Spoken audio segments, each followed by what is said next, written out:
Up, everybody? Hey, this is Michael Imhotep, founder of the African History Network, host of the African History Network show. I'm a talk show host, researcher, lecturer, writer, and historian. It is Sunday, September 25th, 2022, and I'm here with one of my teachers, one of our Grandmaster Scholar Warriors, Professor James Small. How you doing today, Professor I'm James good, Small? Brother Michael. Good, sir. Good. Happy to be on with you. Absolutely, absolutely. Well, look, man, you and I have been going back and forth talking, and we've been talking about the film The Woman King. Okay. And we know The Woman King debuted on, I think it was September 16th. We know it came in #1 opening weekend. It'll probably do something like another 12 million this weekend. And the film, you and I have both seen the film. And the film deals with the African kingdom of Dahomey. It deals with the African female, what are called African female warriors, the Agojie. And there's been a lot of talk about this movie. There are a lot of different African themes, African culture, dealing with African history, all this in the film. So I wanted to bring you on to break down some more of this history, explain to us the cultural influences that we see in the film, and also separate fact from fiction as well. And we're broadcasting on our Facebook fan page, The African History Network, The African History Network, as well as our YouTube channel, Michael Imhotep, IMHOTEP. And for those that may not be familiar with Professor James Small, I just want to give a brief introduction. We've had him on the African History Network show, something like 12, 13 times, something like that. You've seen him in the Hidden Colors documentaries, the documentary Hapi, which deals with the role of economics in the development of civilization, from Taki Grant and Sister Felicia. And he and I are also in the documentary Elementary Genocide Part 3, Elementary Genocide Part 3, from director Raheem Shabazz. Now, Professor James Small is a scholar, activist, dynamic speaker, organizational consultant. Also, he has been an activist since his teenage years.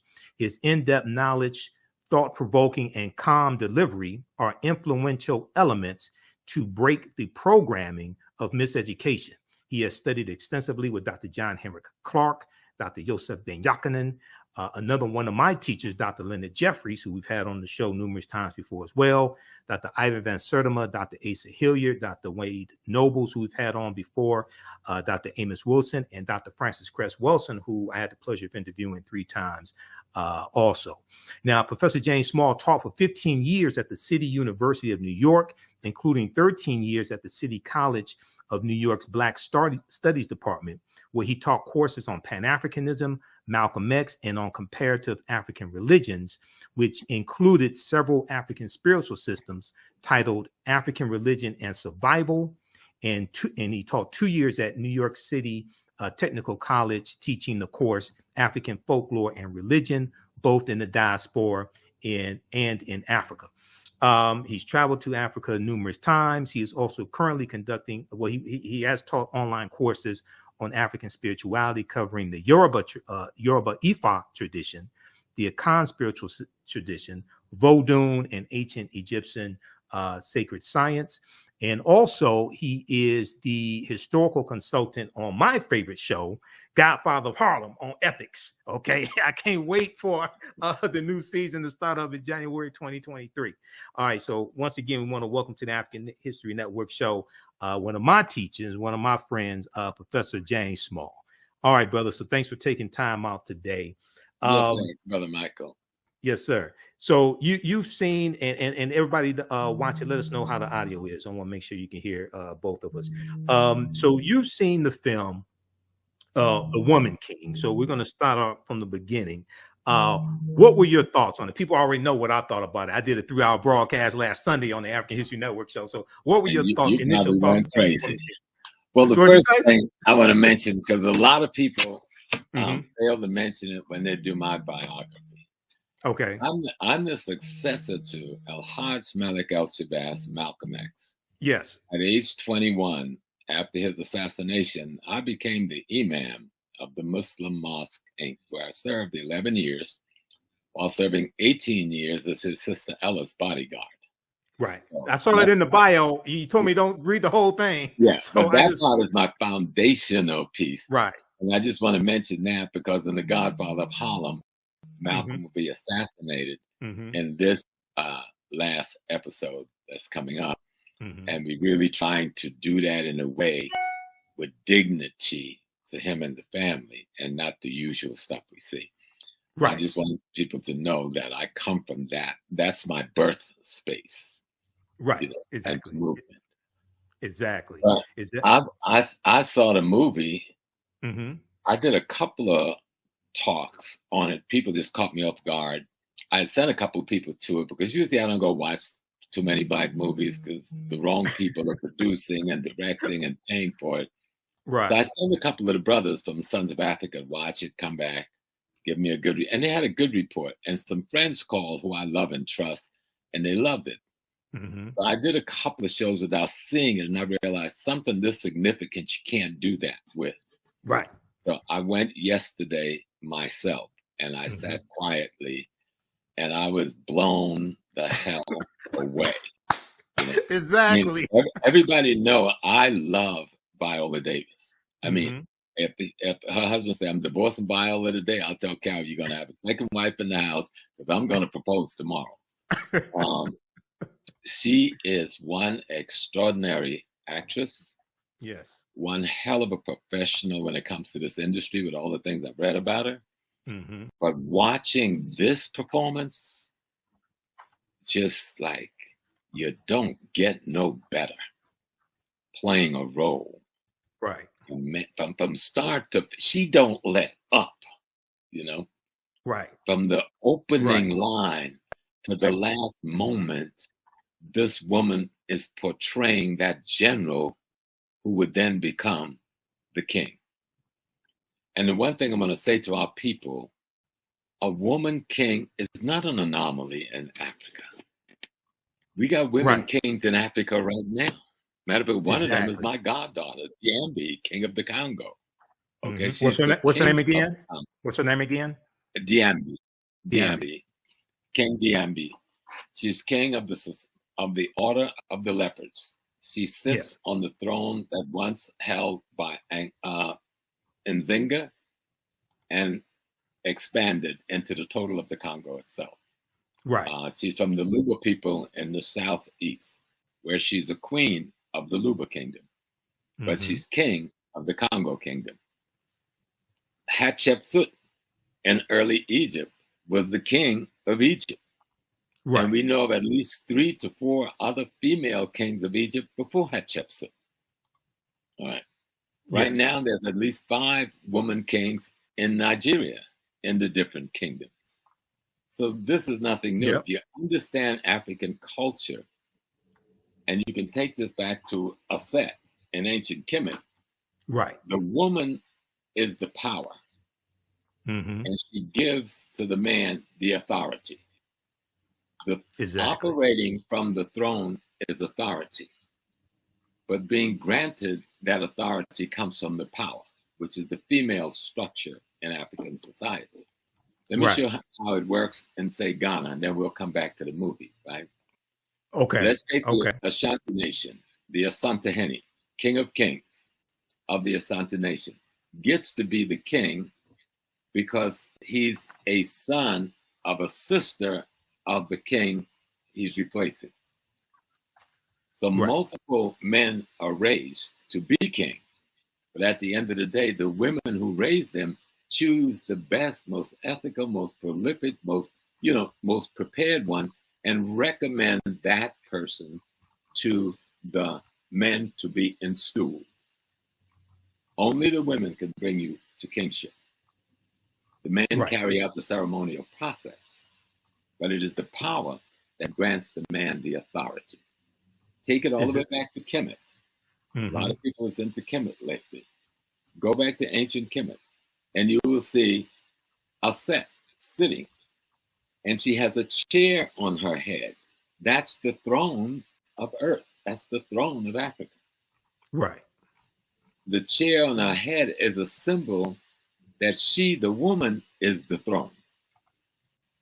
So who's the king of kings in ancient Kemet, right? The king of kings in ancient Kemet, every king have to become who? Haru. Haru sits on the lap of Aset, because the lap of the woman is the throne of earth. See, that's African understanding of culture. Right. And when you sit on that throne, right, you do not sit as yourself. You sit as your ancestors. Right. That's picture right here. That's Haru sitting on the throne. The throne of earth is Aset. And when he sits on the throne, he's sitting on the throne as the ancestors, because Aset represents the line to divine itself, which is the primary ancestor of the human race. So that's what African spiritual culture about kingship is all about. And if you understand this, it's easy to understand why there's a woman king being exalted in this movie. Yes, a lot of the movie is fiction, like most movies are. Correct. But a lot of it is historical. Right.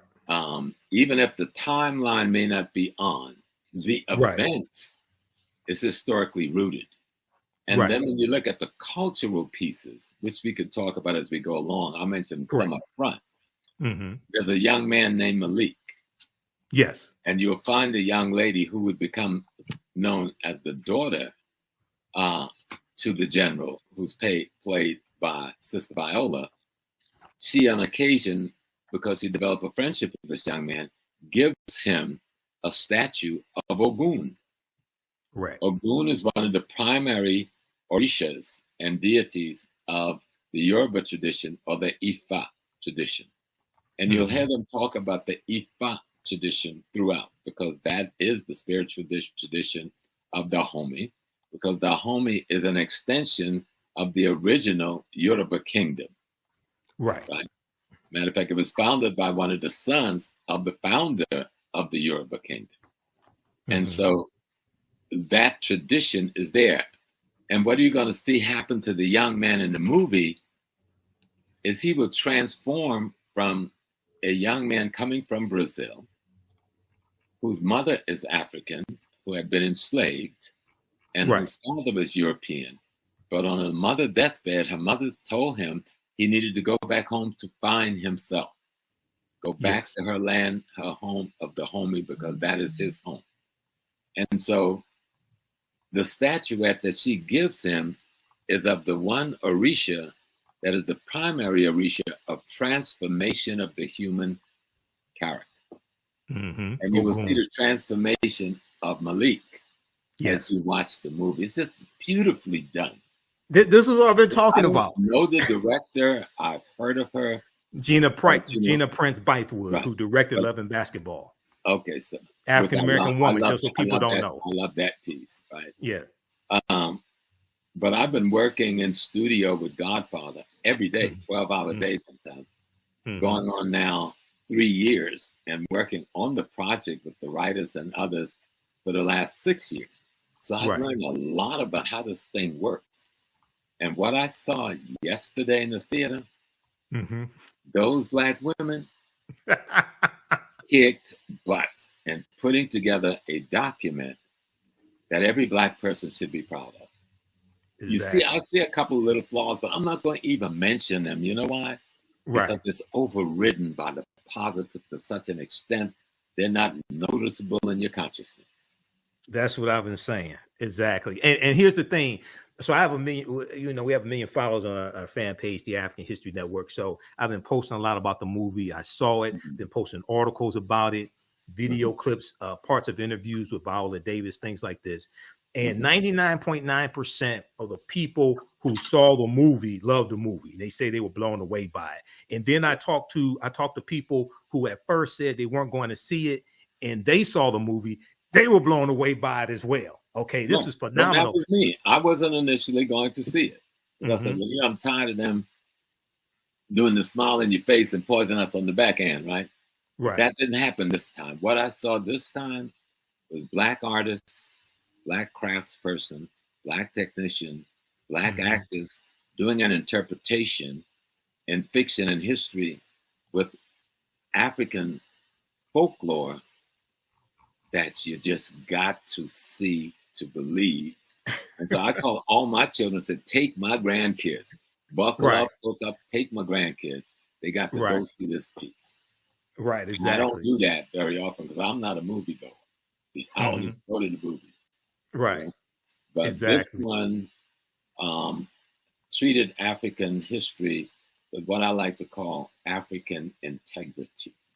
African integrity. African integrity was so glowing. And not just the visual, but in the dialogue. You heard this praising in the dialogue. This African dignity in the dialogue. This African love in the dialogue. I go like, damn, this is really good. And I found myself crying on more than one occasion. I don't do that. Right. I cried at the end. I shed some tears at the end. My breath a couple of times. I was hit so heavy because, I love African history like you. Right. I've absorbed myself in it. I live it. And that movie had me reeling. And I've been to Benin. I've been to Dahomey. I've been in the very palace they shot the film in multiple times. Yes. I've been before the voodoo pope on my knees to be blessed because I'm a voodoo adapt, not a priest. I'm an adapt, one who practices, who knows the tradition. A Vodun. Yes. Well, the state religion in Benin is Vodun. Vodun, right. Vodun is the Dahomey manifestation of what we call Yoruba. Yeah. Same spiritual system. But manifests different in different cultures, different locations. It's at the end of the day. And the word Vodun in that language means the essence of the divine within either nature or the human being. That's what Vodun means, the essence of the divine. Right. Well, we're gonna go. I'm gonna go to the official synopsis of the movie to give some people the background information on the movie, on the synopsis, and then we're going to continue. I want you to explain African integrity in just a minute, but first, I got to recognize my friend, and I'm also Professor Hunter Adams. He's watching right now. Okay. Yeah, absolutely. Professor Hunter Adams, thanks so much for watching. He said, I agree, Professor James Small. So absolutely. So let's look at this here. So the official website is thewomanking.movie, thewomanking.movie. I want to look at the official synopsis, and then we're going to delve deeper. Because one of the things I want to just briefly explain to people is when you hear that a movie is based on a true story, right? You really have to understand what that means, because there are 4 different types of true story screenplays. There are 4 different types of ways to tell the story. And so The Woman King is the remarkable, this is the official synopsis. The Woman King is the remarkable story of the Agojie, the all-female unit of what they call warriors who protected the African kingdom of Dahomey in the 1800s with skills and a fierceness unlike anything the world has ever seen. Quote unquote, inspired. This is the key word, everybody. Inspired by true events, The Woman King follows the emotionally epic journey of General Naniska, played by Oscar winner Viola Davis, and it was her production company, her and her husband Julius, their production company that produced this film, as she trains the next generation of recruits and readies them for battle against an enemy determined to destroy their way of life. Some things are worth fighting for. It's directed by Gina Prince-Bythewood, who's an African-American female woman. Story played by Maria Bello and Dana Stevens, 2 white women, and produced by Kathy Schulman, Viola Davis, husband Julius Tennant, and Maria Bello. Okay, so the reason why I wanted to go through that, Professor Small, very quickly here is, and I've done a ton of research on the film as well. There is, I've experienced this before with other movies, and you have to be careful when you hear a term like based on a true story. You have to really understand what it is. So very quickly, there are 4 ways to tell these historical movies. Okay, this is a good article everybody can read. It's from Screencraft. Is your script based on, quote unquote, based on or inspired by a true story? What's the difference? So you have based on a true story, you have based on true events, you have inspired by a true story, and inspired by true events. Those are 4 different types of ways of telling a story. Mm-hmm. Each one has different levels of fiction interwoven into them. The Woman King, according to the official synopsis, is inspired by true events. Okay, I want to briefly explain what that means. Screenplays don't come as loose as the term, quote unquote, true, as they do with stories, quote unquote, inspired by true events. Okay, this is not the attack of Woman King. I just want people to understand this. These scripts take a true event. We can blow this up even more. These scripts take a true event and tell a cinematic story with nearly all fictional characters and fictional macro events. Okay, so once again, I study a lot of movies. I've done lectures dealing with different movies, so you just have to understand how they're telling this movie. Is it based on a true story? Is it based on true events? Is it inspired by a true story or inspired by true events? Inspired by true events, by definition, based upon the industry, is going to have more fiction in it than the other ways of telling these stories. Okay, go ahead, Professor Small. Well, the key thing, because I work with the Godfather of Harlem. Yes, and exactly. It's based on true events. Yes. And the Godfather of Harlem, we really do the autobiography of Malcolm X. We've actually devoted more time to doing that than any other cinematic production ever. Okay. Malcolm X has been in something like about 12 episodes, also, no, 22 episodes when it's over, 22 or 23 episodes of this piece.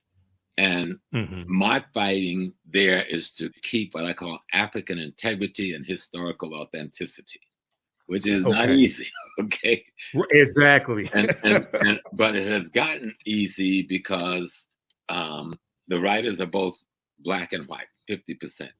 But they come from on Godfather of Harlem. On Godfather of Harlem. They come from the industry's protocols.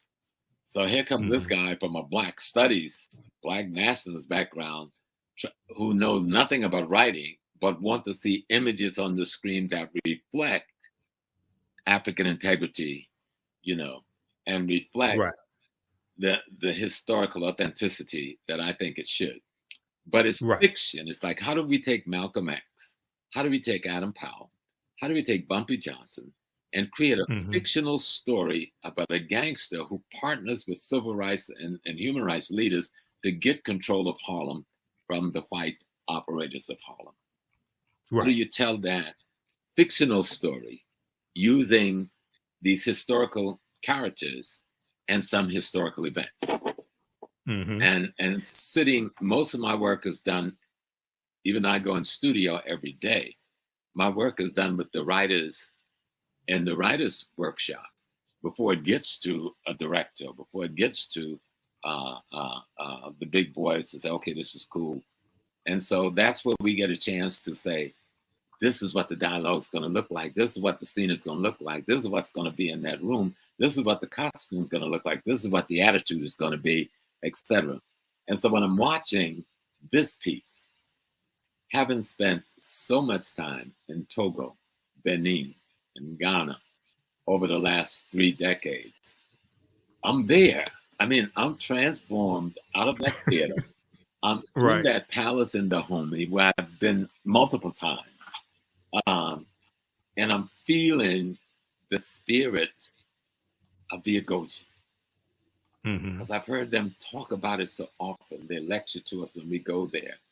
The king even engaged in the lecture with us so that we begin to appreciate the history.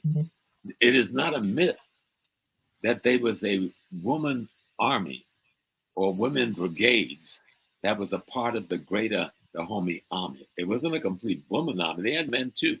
But the women brigade, the men made up the infantry. The women made up the battle soldiers, and they were fierce. Right. And they do little demonstrations for you when you go to visit, and you begin to appreciate this. And I'm watching, and it goes. And I've also studied, like you, many of the rebellions and the resistance on the ground in Africa before we got on the slave ship. Many of the wars, many of the jihads to try and stop the slave trade, which had been going on for 1,500 years plus before 1492. So we had been at war for a long time against this thing. I've been to places where we saw part of the resistance up in northern Ghana and other areas where the people built houses without windows, if you can imagine that, right? And the fence around the house is 10 foot tall. The housing compound is 10 foot tall, but the gateway to get in the house is 2 feet tall. So you got to get on your knees to crawl into the courtyard. So an enemy would lose his head trying to come down, you understand? But that was the defensive mechanism that our people put in place. They had the windows on the roofs. The roofs open up so that they could get sunlight and air. And they just had slit in the walls to use their arrows. So we resisted. So the phenomena that is being portrayed is not abnormal nor unusual. The unusual thing is that there is an army that have a significant female presence leading it. And in this story, the story is about an extraordinary female general who would become king. Right. The woman king. Yep. The woman king.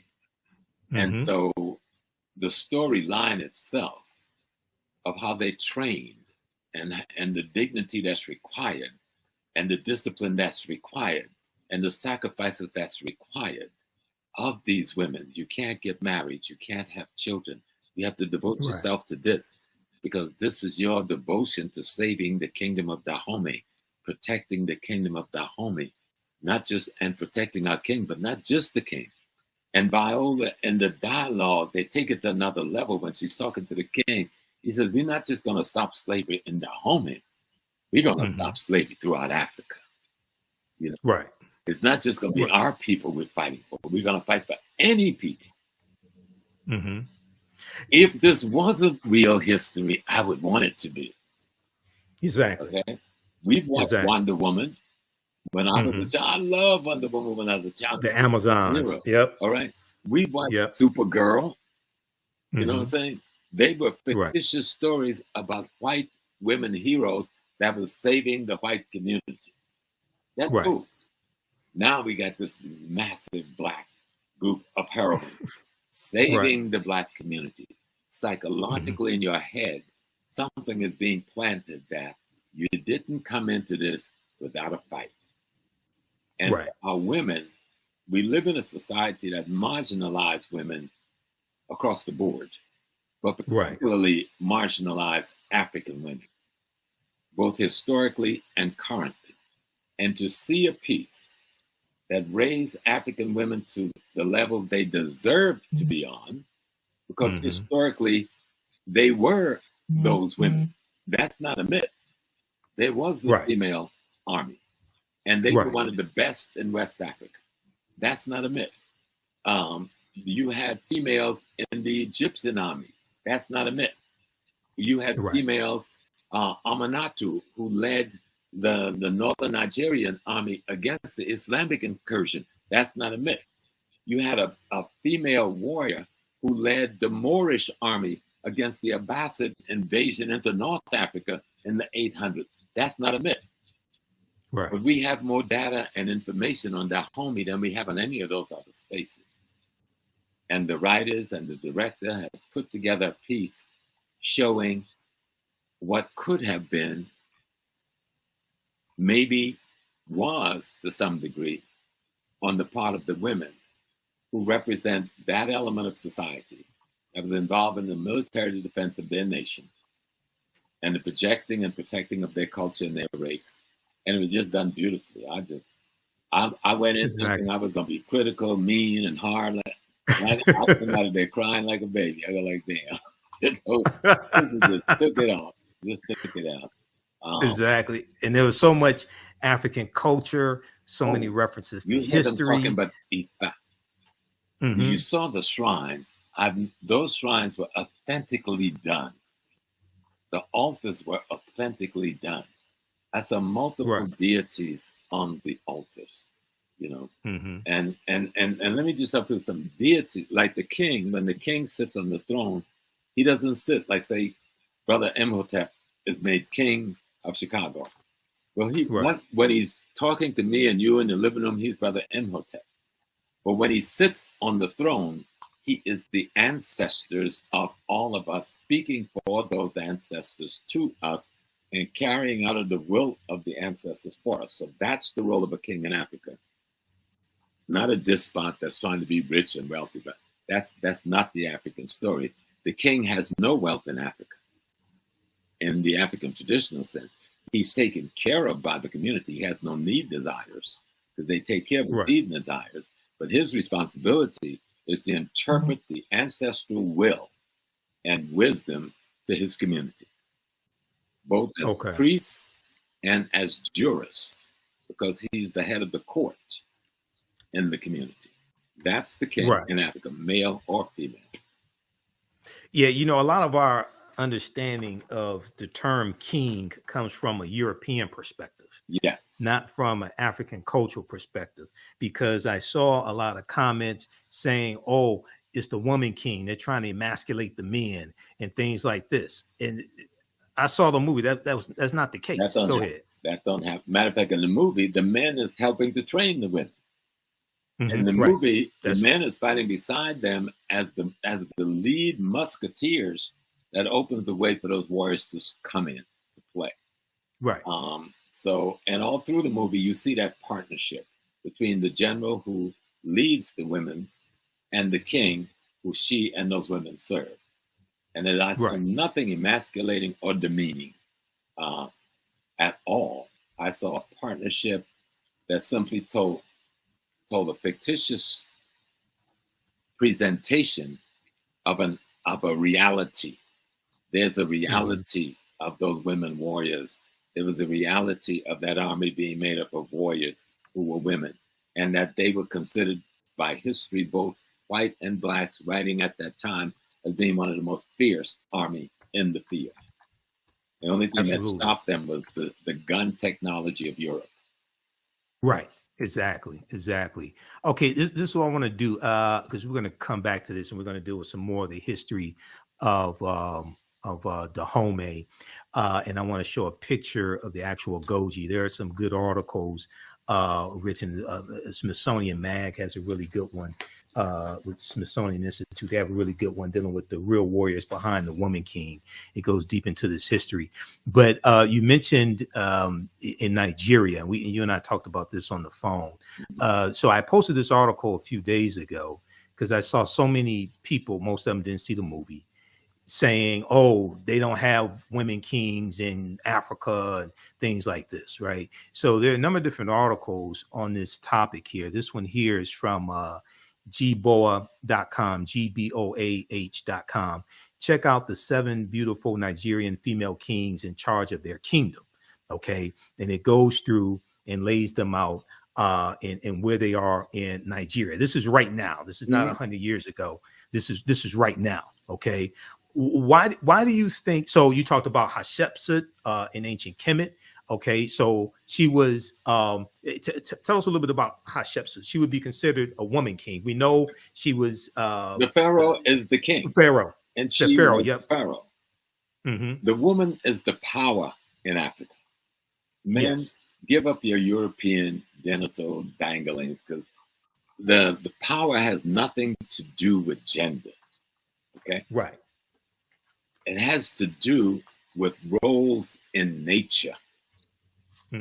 Roles in nature. You came from the womb and the belly of a woman. It did not come from your belly, even though your sperm fertilized the eggs that became you. So let's look at how Africans looked at reality. We were in partnership with nature and cosmology. That's our culture is based on understanding cosmology and nature.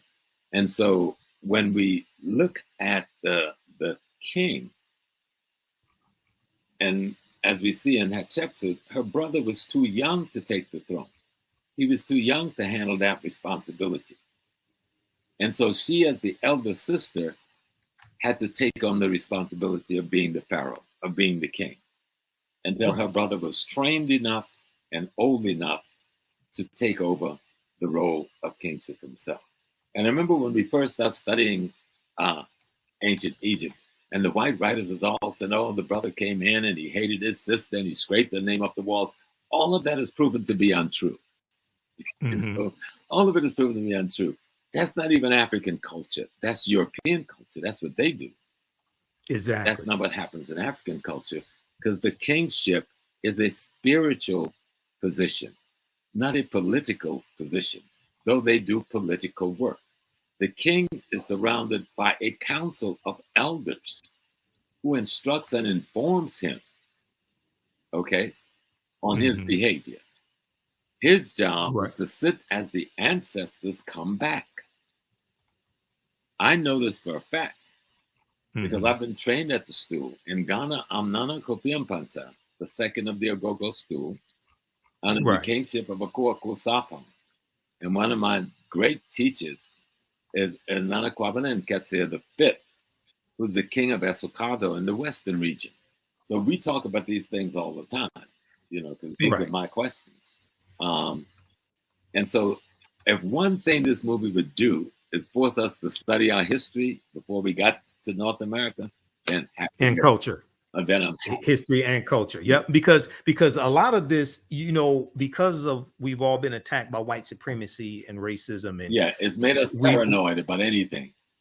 Well, not only that, we've internalized white supremacy. We've internalized to various extents white male patriarchy. So we don't see it. We don't see, many of us don't see African women as equals. Right. And then you hear woman king and you say, oh, they're trying to emasculate the man, things like this. And then you have people say, oh, there were no women kings in Africa. And I'm like, what are you talking about?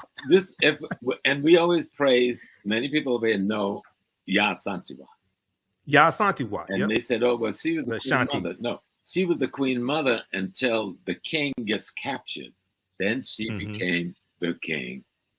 Because it was the queen mother who made him king, who named him king. Once the British captured the Santahene and there was no king on the throne, the responsibility of the kingship fell on Yasantiwa, the queen mother of Ajisu, and she became the leader of the army of resistance against British occupation in central Ghana. So when we studied the history is just so beautiful when we study it and learn about our women and really get to see, oh, wow. Exactly. These other people's culture. We got our own culture. We have our own look at. We have our own way of knowing things. We have our own worldview that we have imposed for ourselves on ourselves. And this becomes so important. I saw somebody talked about the book Barracoon and talked about Kofi, this one brother who was sold by Dahomeans. Even in the movie, they treated this well because the current king in the movie is criticizing his brother who started this slave trade thing. And they're trying to figure out a way. Oh, Gezo, how do we stop it? And the woman king, as she's now the general, is saying, we must find another way to have commodities that we can make a living off.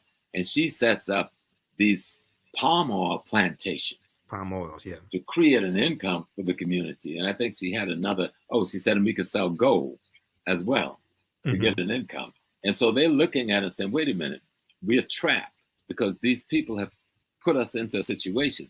Now, if you study the history of Africa, coastal African peoples were basically fishermen.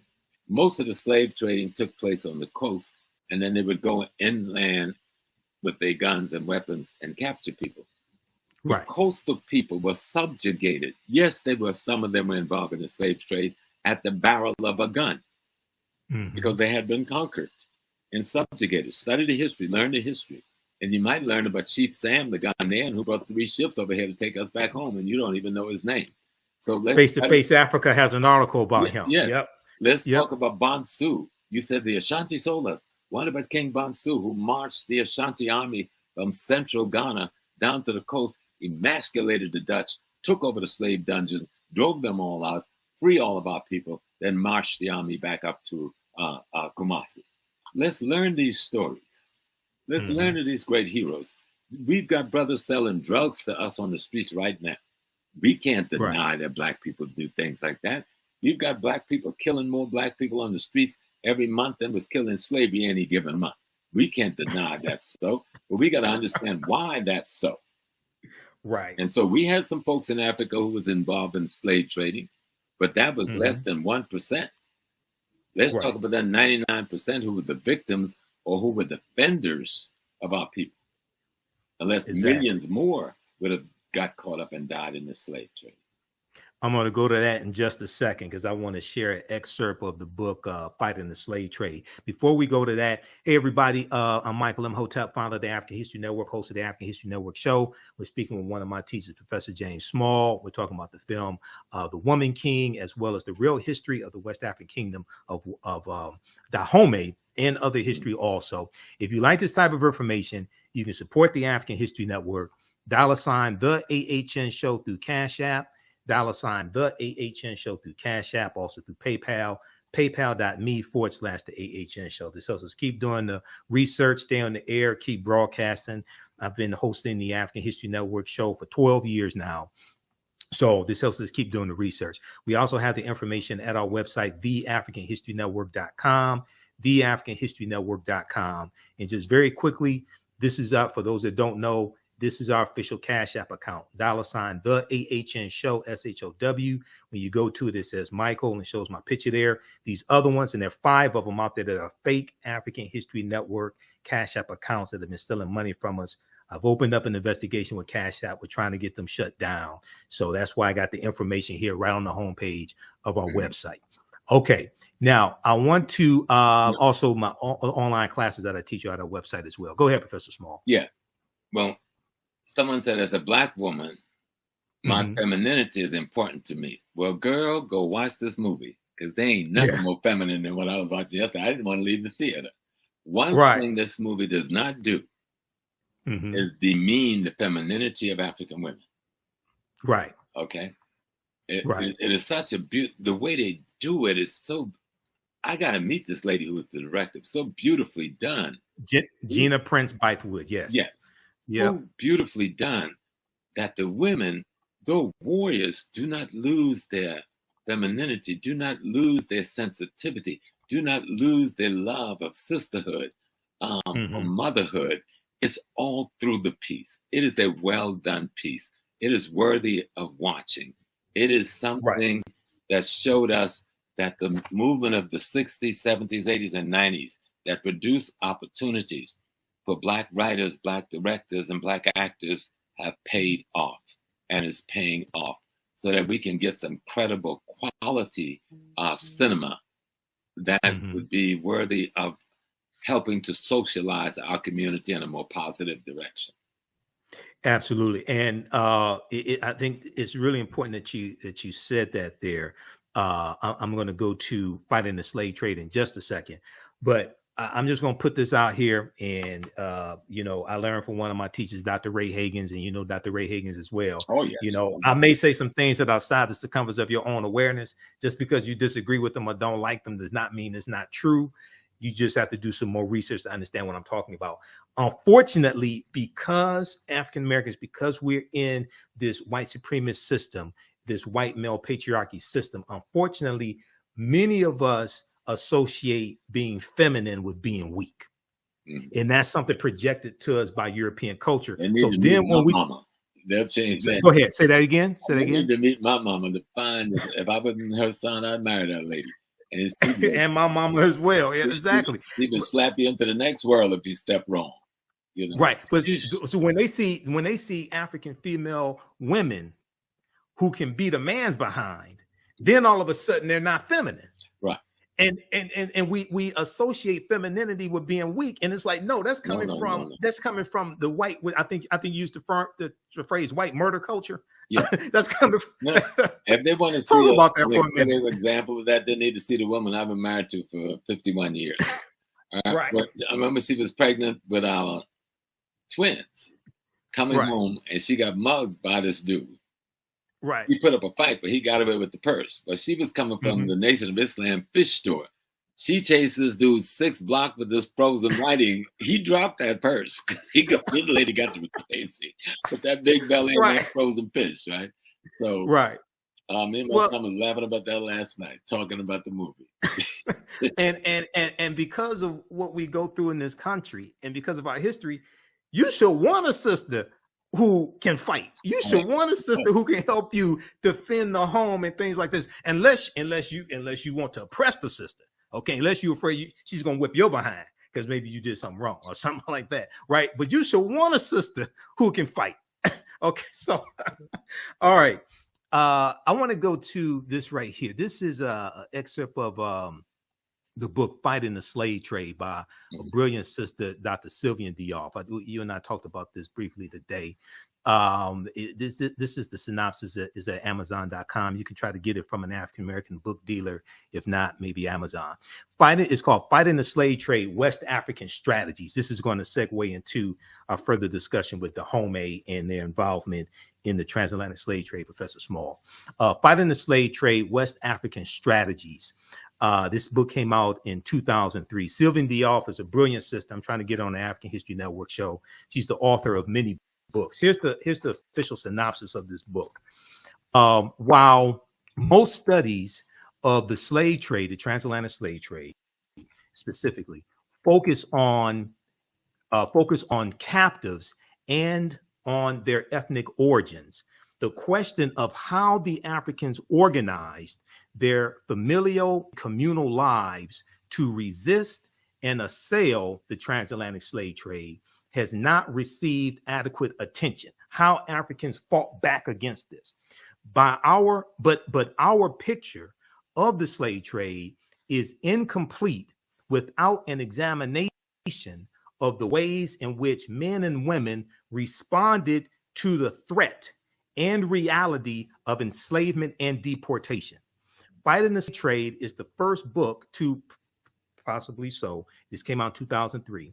Fighting the Slave Trade is the first book to explore in a systematic manner the strategies Africans used to protect and defend themselves and their communities from the onslaught of the transatlantic slave trade, and how they fought back against the transatlantic slave trade. It challenges widely held myths of African passivity and general complicity in the slave trade, and shows that resistance to enslavement and to involvement in the slave trade was much more pervasive than has been acknowledged by the orthodox interpretation of historical literature. Focused on West Africa, where Dahomey was and Benin currently is, focused on West Africa, the essays collected here examine in detail the defensive, protective, and offensive strategies of individuals, families, communities, and states.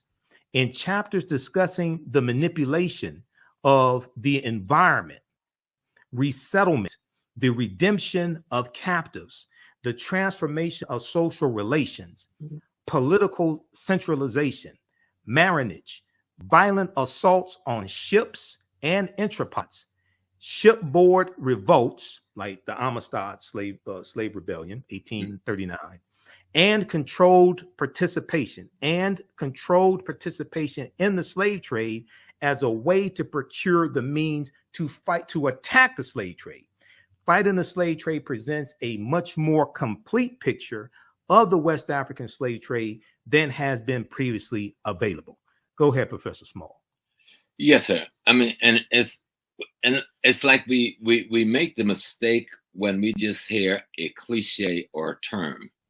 Most people who never heard the word Dahomey until a month ago, all of a sudden now is telling us how Dahomey was in the slave trade. Dahomey came to power politically around the 1720, 1730. It does not get involved in the slave trade because it doesn't build up a military with the capability until around the 1760s to 1780s. That is over by 1825. Now, we're not talking about an appreciable amount of historical time. If you put everything in history on a timeline, you get a sense of what I'm talking about. And then the numbers, you know, you look at the numbers. How much? What was the numbers? 5,000, 10,000? Even that would be too much. But if we look at the numbers, let's stop playing. If you understand how the European works, and the best way I can do is go to the country where I have a hotel, I have a business, I have a home, and I've been back and forth living there for 30 years, Ghana. What they do, they conquer the coastal people and subdue them. Right. With their military technology. And then they force these coastal people to engage in the slave trade with them for their life. And as you saw that piece you just read, the coastal people also find ways to fight back. This was the Fanti Nation, where the Elmina Castle was built, the slave dungeon, and where the Cape Coast slave dungeon was built. And what the Fanti would end up doing with the Portuguese, behind the Portuguese back, they partnered with the Dutch and helped the Dutch defeat the Portuguese and drive them out of West Africa. But because of gun technology, again, they were betrayed by the Dutch. You understand? But they would then find a way to they found a way to then partner with the British to defeat the Dutch. And when they had enough knowledge and understanding of technology and gun warfare, that same Fanti people drove the British out of Fanti region in Central Africa, forcing them to run to Accra for their life in one of the first classical guerrilla warfare scenes in history. So we need to study this thing. Yes, some of our people sell us drugs on the street, but you and I don't sell drugs to our people. Correct. You know, some of our people engage in careless gun violence in our community that kills our women and our babies, but that's not 99% of our people. Right. Some of our people engage in the slave trade, some out of greed. I wouldn't deny that. Most out of duress because they were at the barrel of the gun of the enemy with the gun technology. But go down and just study. So you can look at something like the Battle of Islamabad down in South Africa, where Setuweya takes on the British Army with swords and spears, killed 2,000 in one day, all right? And caused the fall of the Robespierre government in London, because they were shocked. How could y'all let this happen? These folks ain't got no guns. You know what they called us, right? Go all the way up to where we're looking at the Berlin Conference. After the Berlin Conference, the invasion of Sudan, Muhammad Ahmed takes on 23,000 British troops and Turkish, Egyptian troops, and send only 3,000 back up to Egypt alive. Talk about resistance. Go with Amanatu and the kingdom that was just above. There's just so many episodes of the great heroine and heroes that fought in these wars of liberation and fought of slave resistance. You will never sit back and talk about Africans sold us. Because guess who Africans were? That was your uncle, your cousin, your grandma, your brother, your great-grandma. Stop being foolish and learn the history of the great people. The genocide would have been more pervasive had we not resisted in such a beautiful and strong way for so long. And we fought every step of the way. And our women played a pivotal role, not just in Dahomey, but in other kingdoms in that resistance movement, many of them being the generals at the head of armies. Learn their story, and you'll learn how to love yourself more deeply and appreciate and respect. That's what I call African integrity. You know? Exactly. When we look at Dahomey, and Dahomey really comes to power about 1720, and they're going to defeat Ouida. How do you pronounce that? Ouida? Okay. There's a couple of different spellings of it. So talk about cultural servitude versus chattel slavery. Right. Because what happens is a lot of Europeans will say, oh, Africans are slaves. Yeah. Africans had slaves. You all started this, blah, blah, blah. Talk about the cultural servitude system that Africans had compared to the chattel slavery that Europeans created. Right. Let me correct one sister so I don't break her heart. She said the Portuguese built no castles. They built dungeons. Didn't you hear me correct myself? So stop playing. I corrected myself. Right. They built dungeons. But I understand. Yes. I understand. Yes. Well, that's Brother Leo. And of course, they built concentration camps. Yeah, I wouldn't even call them dungeons. They were concentration camps. But servitude, every society had it. Dr. Clark taught us that Africans didn't have prisons. And the reason they didn't have prisons, because they had a servitude system when you committed a crime in the community. Or if there was a war between two groups, which was rare, because the way we fought war in Africa, the heroes fought, okay? Not armies. Africa had very few standing armies. That's why we took such a whipping. We learned to develop standing armies after the invasion started, but even Egypt didn't have standing armies until they got their butt kicked. And they realized we got to build one. The only place where the spiritual foreseeing of the necessity for that was with Shaka in Zululand, where the spirit told him this force was coming, and he developed a standing army to meet that force. But in most other places, we didn't have a standing army. But what would occur when there was a conflict between two communities, and they had to go to war, the captives were brought to serve off almost like the indentured system structure the European had, except in Africa, no one took your name away. No one took your family lineage away. No one took your humanity away. No one took your spiritual identity away. And you can grow up to become the king of the very community that you are serving in. Right. Okay? You can grow up to marry royalty in the house in which you are serving to. That was the norm. The idea was you've committed a crime against the greater social order, and so you have to be transformed. Okay? You have to go through a transformation process and a socialization process that you can be a part of society without causing gross disruption of that society.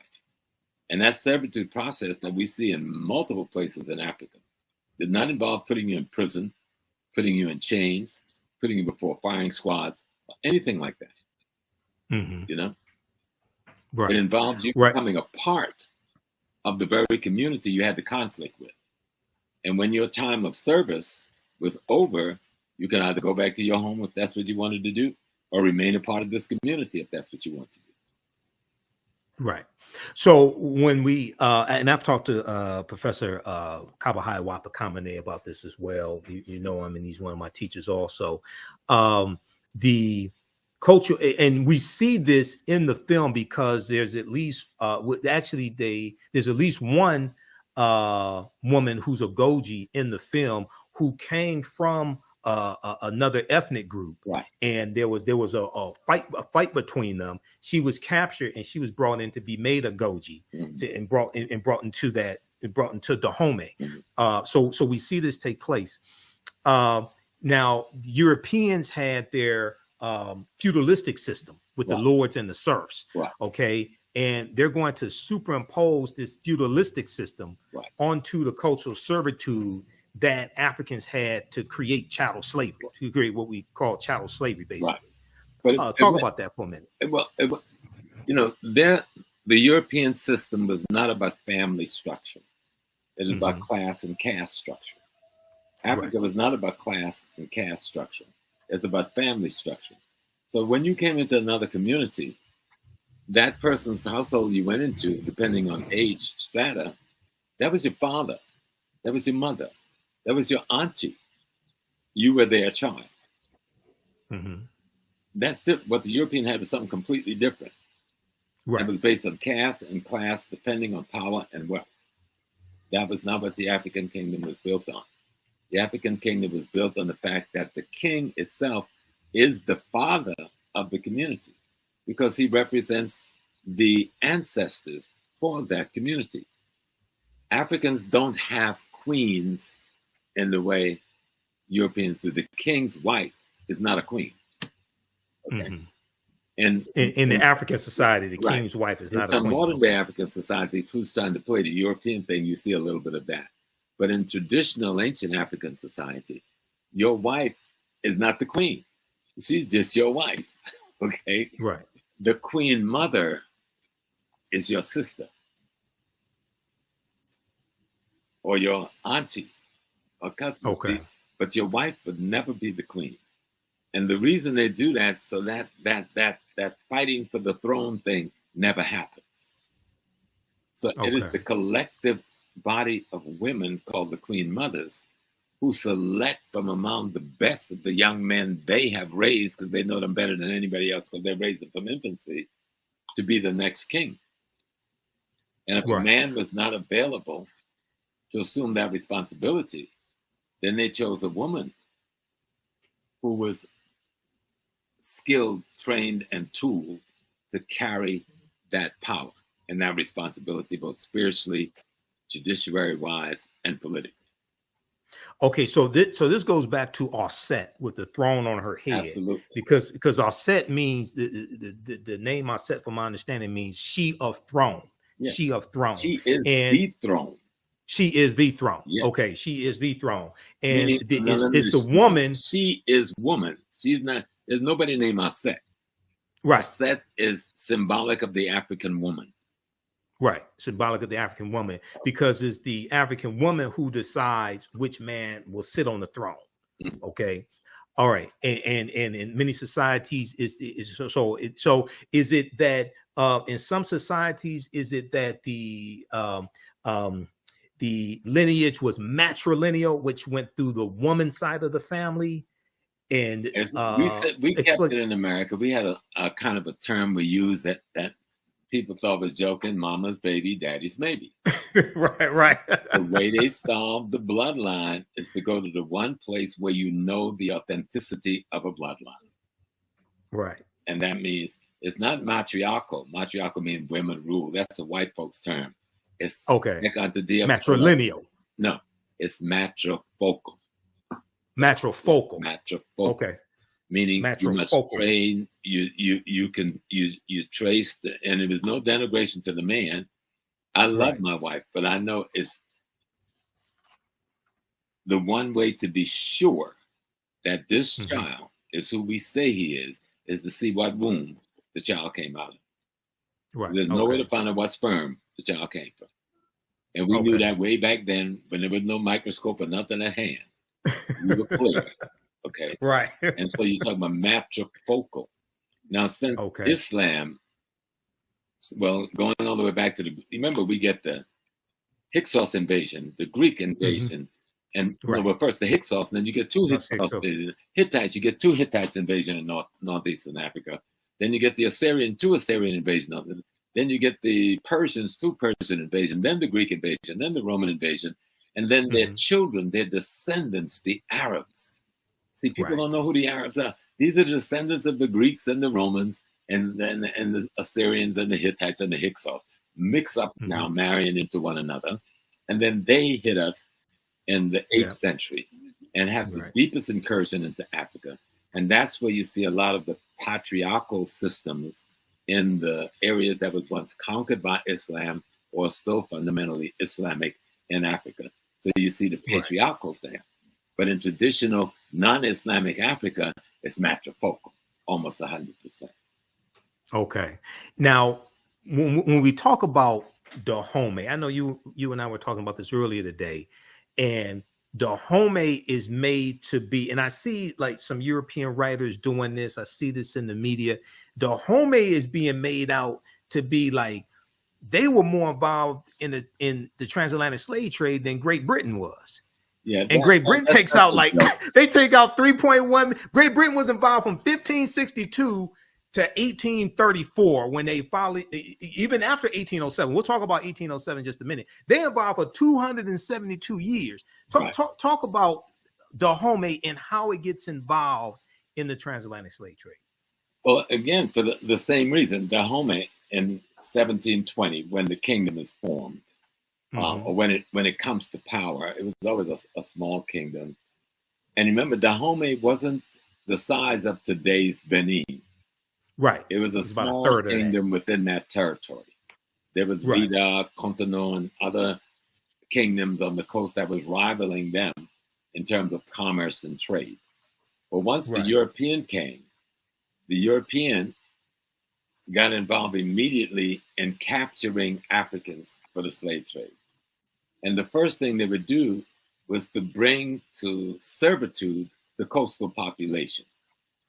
Okay, that's the Wida, the Contonu, because those people don't have guns. So we can understand the degree to which gun technology plays in the slave trade. Right. Okay. 14th Europeans century. came there with militaries, with cannons, and with guns. And in one day, they can level all the African villages in the community. People have never even heard an explosion before. You got to get the psychology of all of that. So once you find yourself being invaded and occupied by these people, and they're making you a part of their army.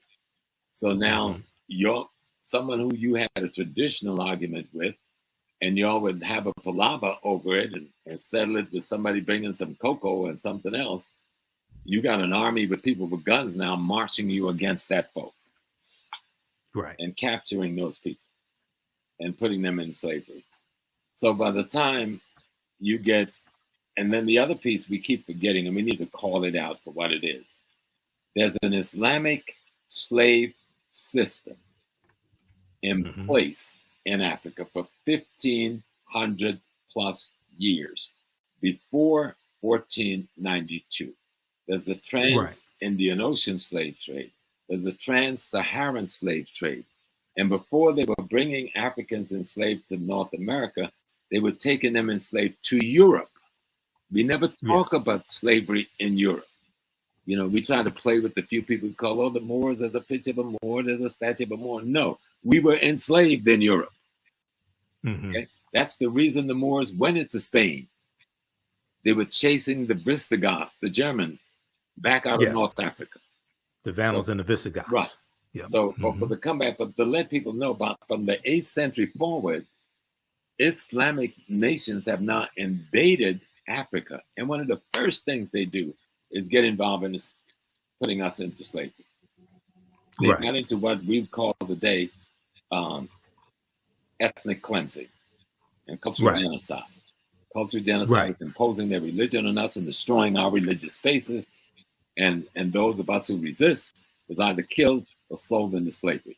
So this is going on for 1,500 years. So this is what the Africans got at his back when the Portuguese are coming.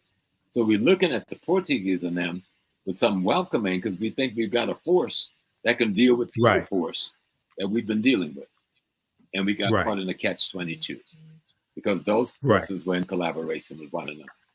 And no one talked about that collaboration. Okay, so with Dahomey, they have a cultural servitude system just like African societies did. Anywhere in the Bantu area was pretty much the same because the boundaries we see today, those boundaries weren't there then. Yeah, they come from the Berlin Conference largely. Right. Yeah, we're talking about the major empire which they're talking about in the films called the Oyo. Oh, that's what I was about to ask. Explain the Oyo Empire and the conflict between the Oyo Empire and Dahomey. The greater Yoruba nation. Right. Yoruba is not a religion. Yoruba is a people. Right? And just 1 second, everybody watching, give us a thumbs up, give us a heart on this broadcast. Go ahead, Professor Small. Answer that question. I'll be right back. So you go ahead, keep talking. The Yoruba nation and the founder of that nation had 4 sons who went out in different places and settled other lands and built other kingdoms. Well, Dahomey is one of those kingdoms that members of the Yoruba royal family developed and built. But over time, like what happens between many communities, conflict develop around trade, conflict develop around secession, conflict develop around all kinds of things. So Dahomey breaks away from the Oyo kingdom, okay? And so there's a conflict between them. But even in the story, the fictitious thing of the Oyo kingdom being big into slavery, they don't get into slavery until later on in the greater Yoruba wars that would take place after this period of time that the Dahomey is being talked about. But there's a conflict between Dahomey and the Yoruba land. Yoruba land is being invaded by the British, or by this time have been invaded by the British This is the great burning of Benin and the robbing of Benin of all of its wealth and art and so forth that we hear about in history, but we don't connect it to nothing, right? But there's a greater Yoruba war going on between the people. And these boundaries called Nigeria, they're not there then, okay? Right. They're greater boundaries. People have other kinds of kingdom designs. And there's conflicts between some of these kingdoms, mostly around trade, okay? But you got something else happening at the same time. As the Muslim wars of genocide and ethnic cleansing has taken place in the Nile Valley with the Mamluk Turks and the Seljuk Turks, and then finally the Ottoman Turks by the 9th century and the end of the 9th century, beginning of the 10th century. They're pushing millions of people out of the Nile Valley into West Africa. Y'all hear what I'm saying? They're pushing millions of people out of the Nile Valley into West Africa, in through Chad, in through Cameroon, into Nigeria, down into Ghana. This population, that through what is called Burkina Faso, this is the population of the people. Everybody always asks, what happened to the Egyptian? Well, we're talking to each other here right now, okay? Because a great number of those refugees, millions of refugees scattered to the south and to the west, because of the Turkish and the Arab ethnic cleansing that goes on for hundreds of years leading up to the 1400s, are caught as the vulnerable population in what becomes known as the transatlantic slave trade. And I know a lot of us don't go there with that piece, but you've got to understand, who are these people?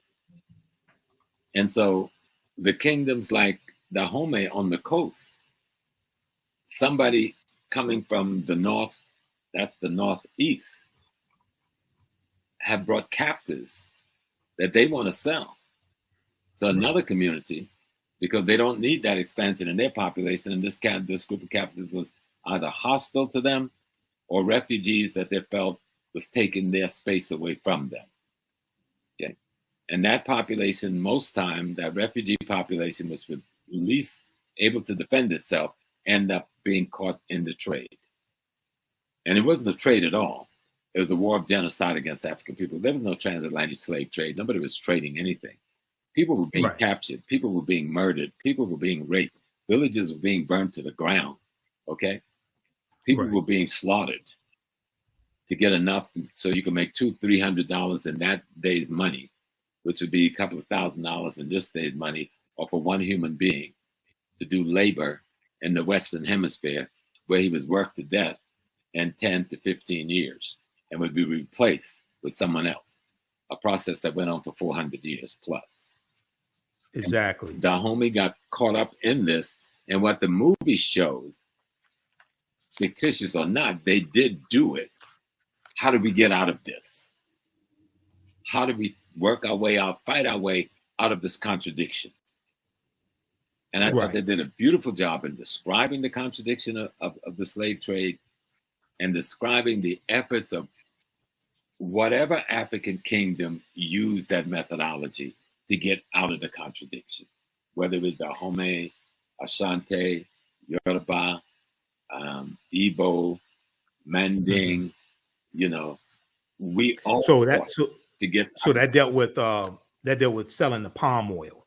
That dealt with selling the palm. Okay, so at what point does in actual history, at what point does Dahomey get? So we know you have later. You're going to have the Franco-Dahomean Wars, 1890, 1894, and Dahomey is going to be absorbed into the, I guess you would say, French colonies. Benin. Dahomey's Benin, yeah.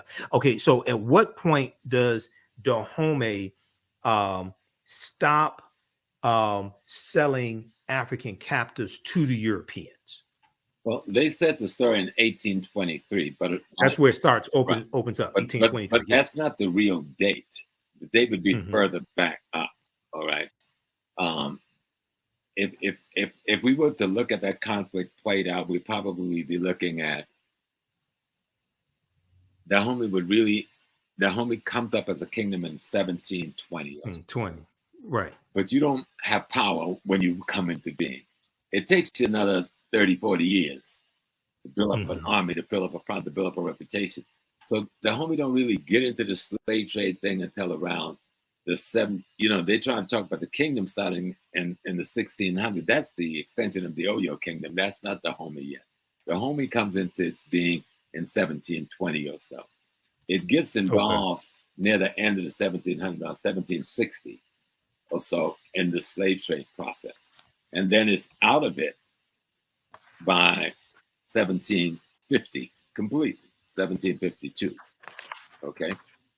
But in that period of time, there's the conflicts and the wars, because the Portuguese are not sitting there with merchant, with banks and some money in their hand. They've come with armies with guns, all right? And they have people involved in this thing with weapons. And they've armed coastal people to go inland to capture other people for them. They've already depleted the coastal people they could take, but they need a coastal population because they need somebody who can speak the language, somebody who knows the terrain, somebody who knows the culture, etc. And they need numbers. And so they could take these captive people and make them their collaborators. Though many of those people will resist them and betray them. That's why it's important to understand the history, because it's not a one look. Right. You have to really see the intricacies of resistance and rebellion and death. It's just like most people come to North America and say, well, y'all never really freed yourself. Well, you never looked at our history to say that. There's recorded at least 300 plus African rebellions that was of significance in the United States, North America. Mm-hmm. But if you look at the Civil War, over 300,000 of us fought in uniform, and another 400,000 to 500,000 out of uniform behind the line, being workers, being supporters, being the people who carrying the equipment. So nearly 500,000 plus of us is fighting in the Civil War to destroy the Confederacy, both from within and without. That's a war of liberation on our part. Exactly. We fought to free ourselves. It wasn't given. Right. It wasn't Abraham Lincoln. We fought to free ourselves. We killed millions of white people. Okay. So y'all need to stop it and really see what happened here. And if you go back down to the British, we fought with the British who said, we're going to give you freedom. In the North, we fought with the British in the South.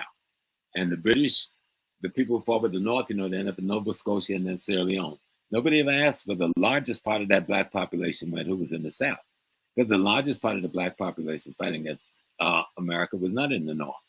And you know where that population went? To Jamaica and to Trinidad. Okay. And they started the Pokemon movement in Jamaica. Those black Geechee Gullah people who fought with the British. And in Trinidad, Tony Martin deals with this in his book, his last book, God Bless His Beautiful Soul, History of the Caribbean. He deals with the population that went to Trinidad, and I went to that community. And the streets are named after different military companies they fought in for the British. And when it was, so don't tell me, if you don't know history, you say we accepted this. But if you know history, there's hardly a week went by when some black folks wasn't rebelling in North America. Well, the same thing went on in Africa.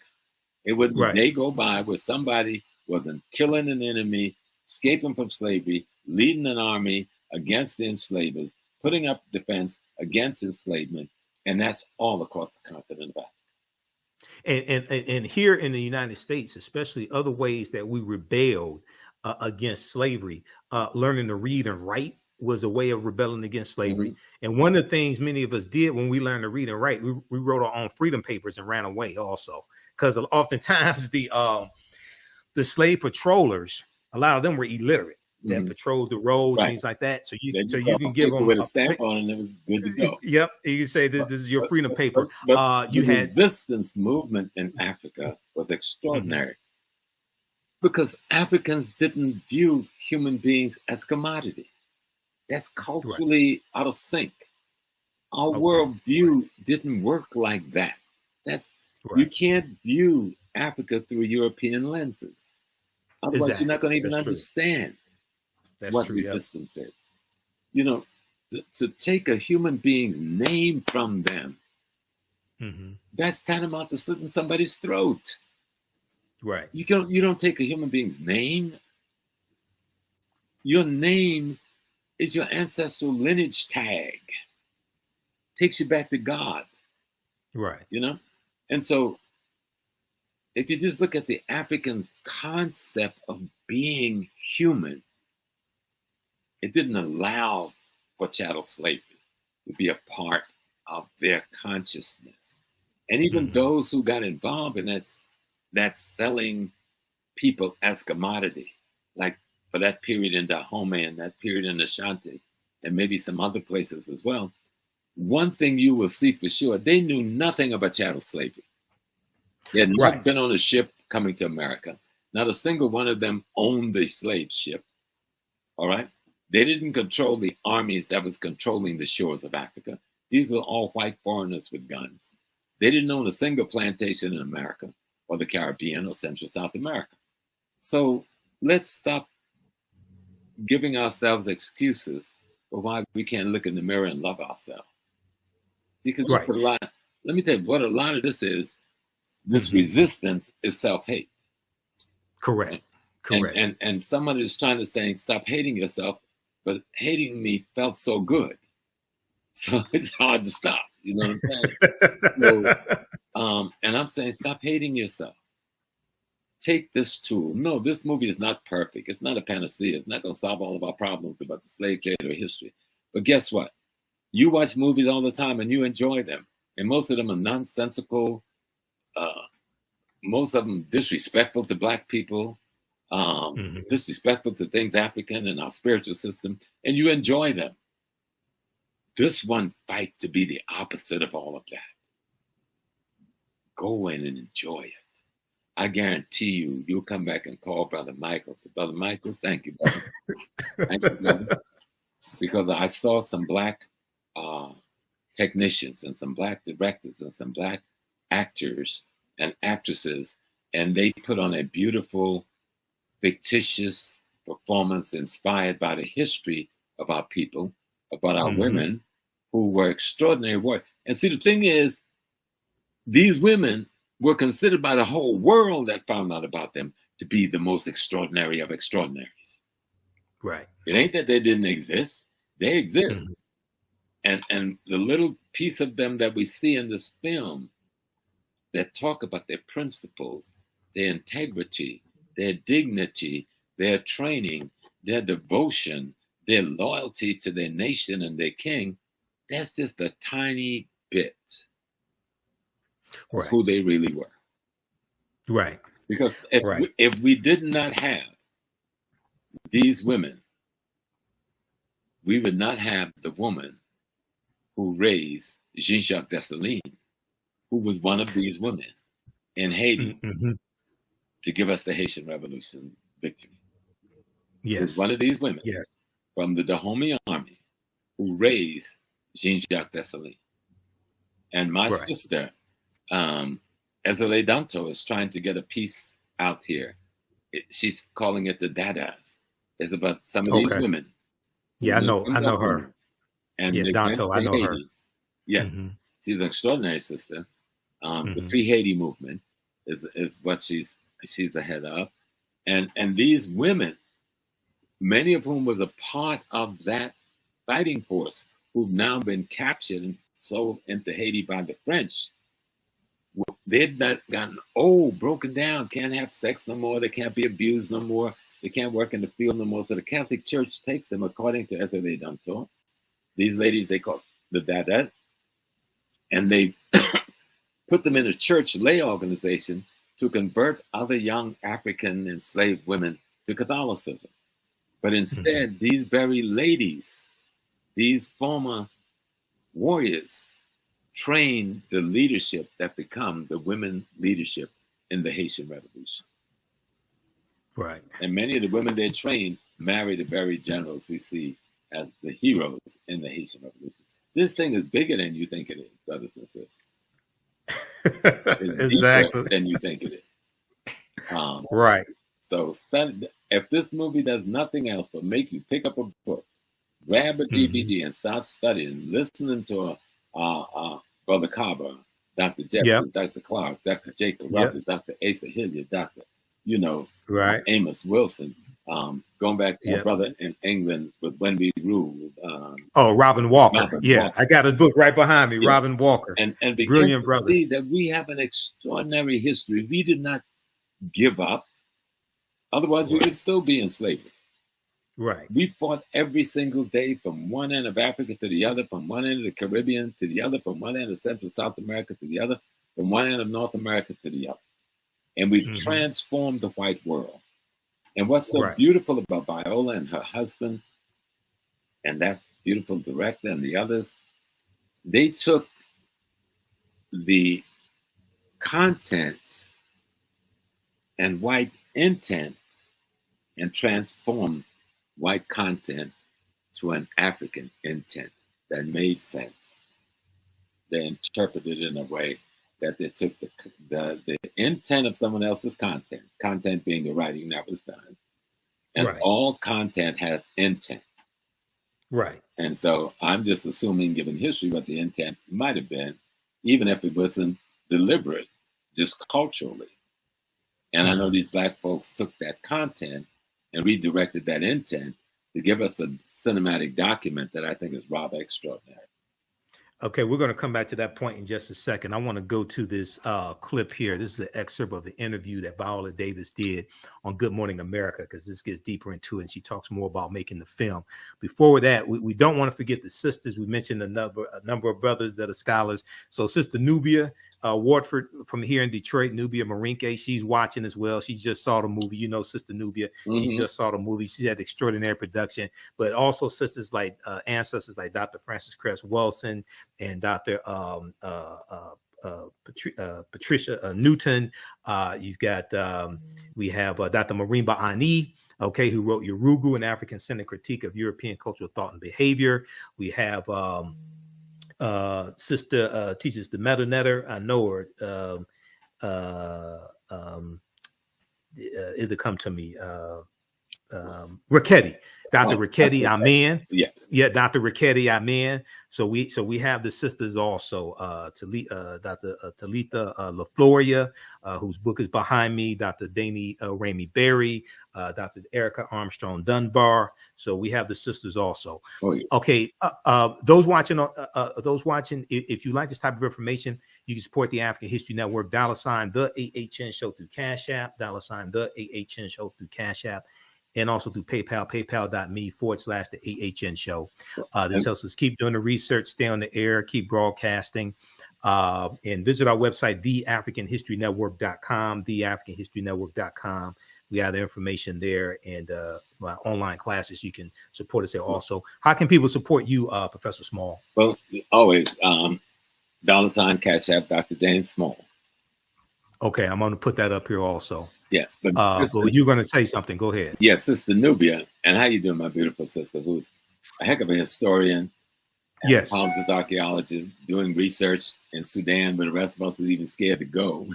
You know, and she said it is correct that only 4% of Africans across the continent were involved in the slave trade, versus 96% Arab and European. And people need to know that. So if you think that 4% is big, just look at what percentage of the Black community sell drugs in the Black community, right? To you every day. That's worse than any kind of slave trade. So yes, you will have people who are weak. Yes, you will have people who will fall. But let's not talk about the weak. Let's talk about the strong. And what this movie shows is what a strong African woman looked like. Ms. Viola, girl, every step you took in this movie made the earth shake. Okay? And the young lady, who's the young lady that played her daughter?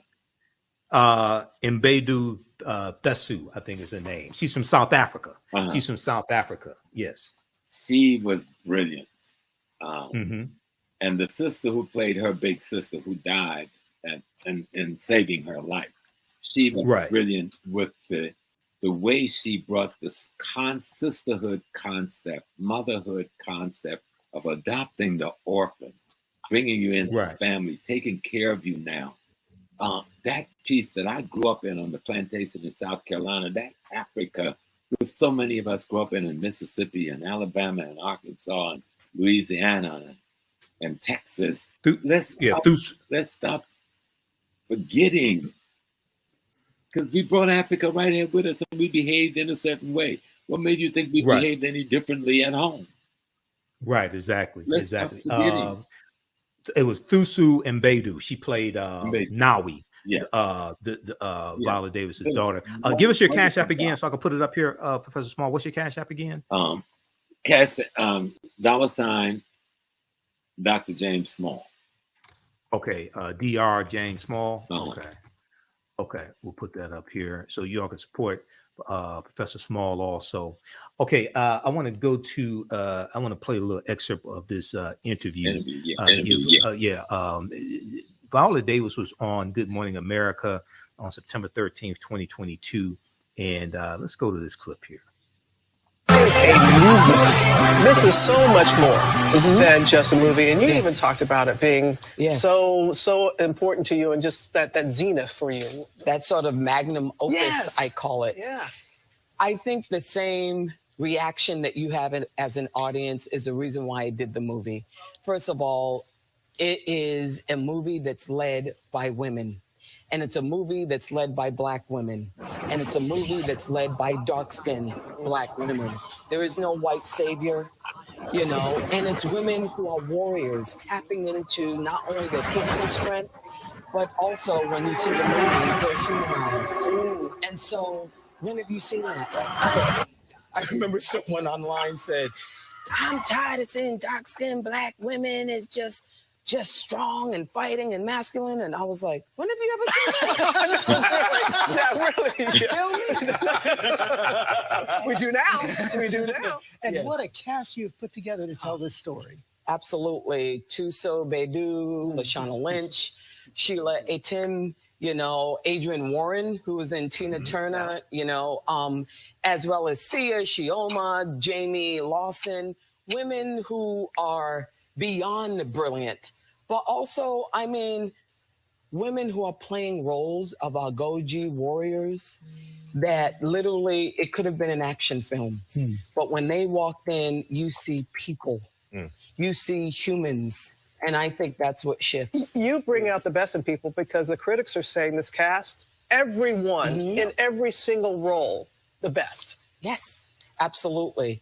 And, you know, here's the thing. You know, as a woman, you're taught that being a girl and being feminine is not about tapping into your physical strength. It's about being demure, speaking in a high voice, being polite all the time. Whereas the challenge of, the reason why I loved it so much is my body served me. And it was, I had to do 5 hours of weightlifting and martial arts every day. Was that all new for you? Wait a minute, you did martial arts, you did weightlifting, you did sprinting, you did weapons training, but you had to take a DNA test.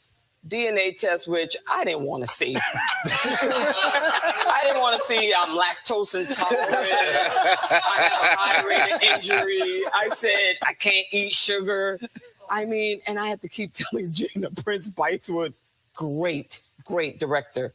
I had to keep calling her and say, Gina, listen to me now. You know I'm 56. You know if I get on that treadmill at 9.4, I lose oxygen. If I'm at 9.4, I could die of a heart attack, Gina. These girls are 30 years old. Gina, you got to do something else. You got to do something else, Gina. You're going to have a dead warrior here. Let's give everybody a look. All right. Your family, no wonder. Okay, so that's an excerpt of a great interview that Viola Davis did on Good Morning America. That's on the Good Morning America's YouTube channel. That's from September 13th, 2022. Okay, any comments on that before I go to the next topic? No, I think she said it all. I mean, this was Black women having an opportunity to interpret their racial history, and at the same time to interpret the role that Black women have played in history, are playing in history, and could play in history. Right. You know, when we look at the civil rights movement in America, from top to bottom, there's that Black woman. You know, when Marcus Garvey goes to prison, he leaves Henrietta Benton Davis in charge of UNI, and that's some brother. When Malcolm X goes overseas, he leaves a woman in charge of OAU. When Right. Malcolm X died, his sister Ella becomes the president of OAU. When the youth was trained to do the bus rides in the South, these were Black women who organized that bus ride into the South and trained them into nonviolent tactics. You know, whether you ever look at civil rights leaders marching with Dr. King and others, you see all those Black women right there marching. You see Sister Fannie Lou Hamer in Mississippi, the most terrorist state in America at the time, who had been abused and raped in prison and beaten in all kinds of ways. She was sterilized also. You know, and forcing the Democratic Party convention to come to a halt. Nothing like that had ever happened in the history of America at the convention in Jersey. This Black woman had been fierce throughout our history. She is our mother. And any foolish man would get caught up in some white dialectic foolishness and not understand your mama, your wife, your daughter, your sister, and you're caught up in some female demeaning, minimizing process. You know something's wrong with you, so go on and fix yourself. Exactly. Yes. So before I played that clip, you were talking about the difference between the content and the intent. Right. The content and the intent.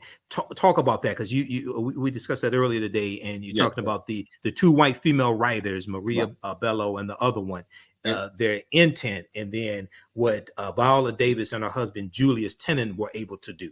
Talk about that, please. Right. Having worked on the film, I've seen some of the best writers who are well-meaning people who have done good research, and they're trying to write a Black story, but they don't come from our culture. They don't come from our value system. So these are not African Americans. These may be white, other ethnic groups. Right. Just to be clear. Okay. Right. They don't have our worldview.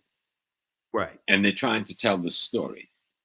And what they end up writing is their content about us. But that content comes with an intent based on their value system and their worldview. And so I could see where Miss Davis and her husband would have to look at that content, analyze its intent, and then use the knowledge of being an African to take that content and alter its intent. You see, and the way we see the design. And you know, I can be critical, Michael, because when we first started, I'd get ready to beat up on Sister Viola. And I'd me back, Brother Small, you need to go watch it, Brother Small. And I watched it. And I told Professor Kaba the same thing. Professor Kaba Hiawatha the Kamene, I told him the same thing. The work, and I know what they had to go through to accomplish the work. I know our history, because like you, I'm wrapped in history. That's my thing. I am history, you know, and I know the culture. Like if you look over my shoulder, you see Shango, the big guy, standing there with all of my electors around his neck. Next to Shango is my mother, Oya. Above Oya is the head of the Benin prince that the European captured and don't want to give us back that head. Sitting at the bottom is the Ashanti god, because I go nowhere without them. I immerse myself in the philosophy that surrounds them. And so, like Viola was talking about how she had to get in shape and to do this movie, because you could see it was very challenging physically. But you could see them meeting the challenge. And African culture, when you're trying to take the content written even by Africans themselves, because you got to remember, colonization and slavery have altered our consciousness to such a degree that much of our content have the wrong intent because of value system and worldview. And if you want to bring a message to really talk about taking content and creating an intent that will bring a message that will show, even in fiction, the possibility of what the history of a people could have been and should have been, they had a job cut out for them, and they met the challenge. Yes, they met. I definitely agree. I definitely agree with that. people talk of one of the things that I see on social media and in the media in general, and also this came up. So this movie comes out right after Queen Elizabeth II dies, and then a lot of information comes out with the British involvement in not just the transatlantic slave trade, but in colonizing little more than 25% of the world population. Okay.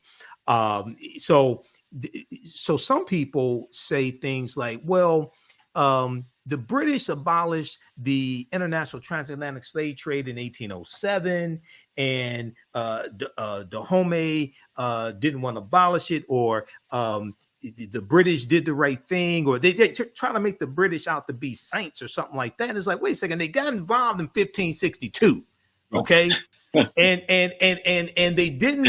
And in 1807, when they passed the Slavery Abolition Act, that just dealt with bringing Africans into their British colonies. It was still legal to have slavery in the British colonies. They didn't end that to 1834. Yeah, they didn't end slavery. Talk about that. Right. Yes. The British did not end slavery.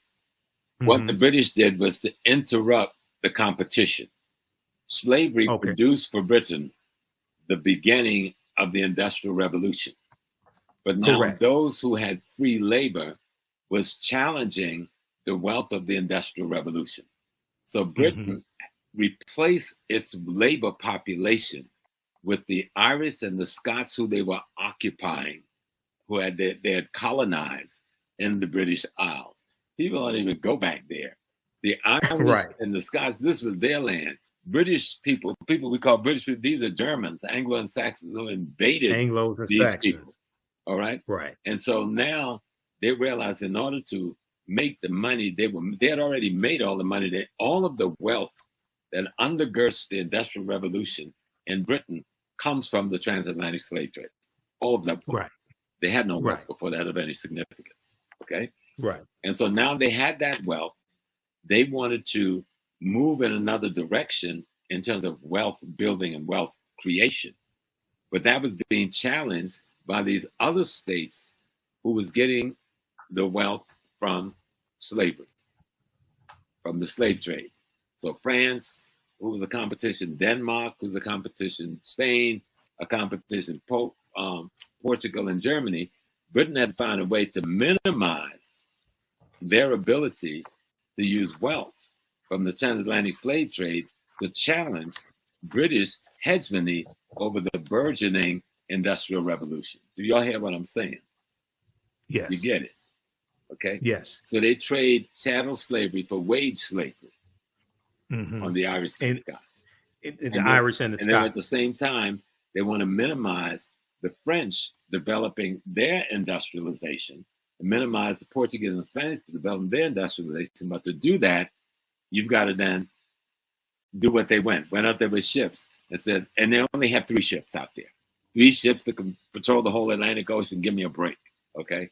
So they went out there with ships and said, we're going to block you from trading, making money off the slave trade, because that's going to make you wealthy enough to compete with us in this new industrial direction we're going in.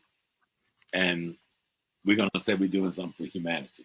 But at the meantime, they still got people enslaved, not just in Britain itself, but in all the British colonies around the world. Well, now we're going to take it a step further, and then I want to just show briefly some information dealing with the Industrial Revolution, because I do a whole presentation dealing with the African American origins or African American roots of Labor Day history, and this goes back into the origins of the Industrial Revolution, starting in the 1790s in Manchester, England, and a lot of the cotton that was being produced at that time was produced by African slave labor. So when we look at it, people can read this article here. I'm not going to go through the whole thing, but read this article. It's a fact check. It's from USA Today. I've talked about it before in the African History Network show. This deals with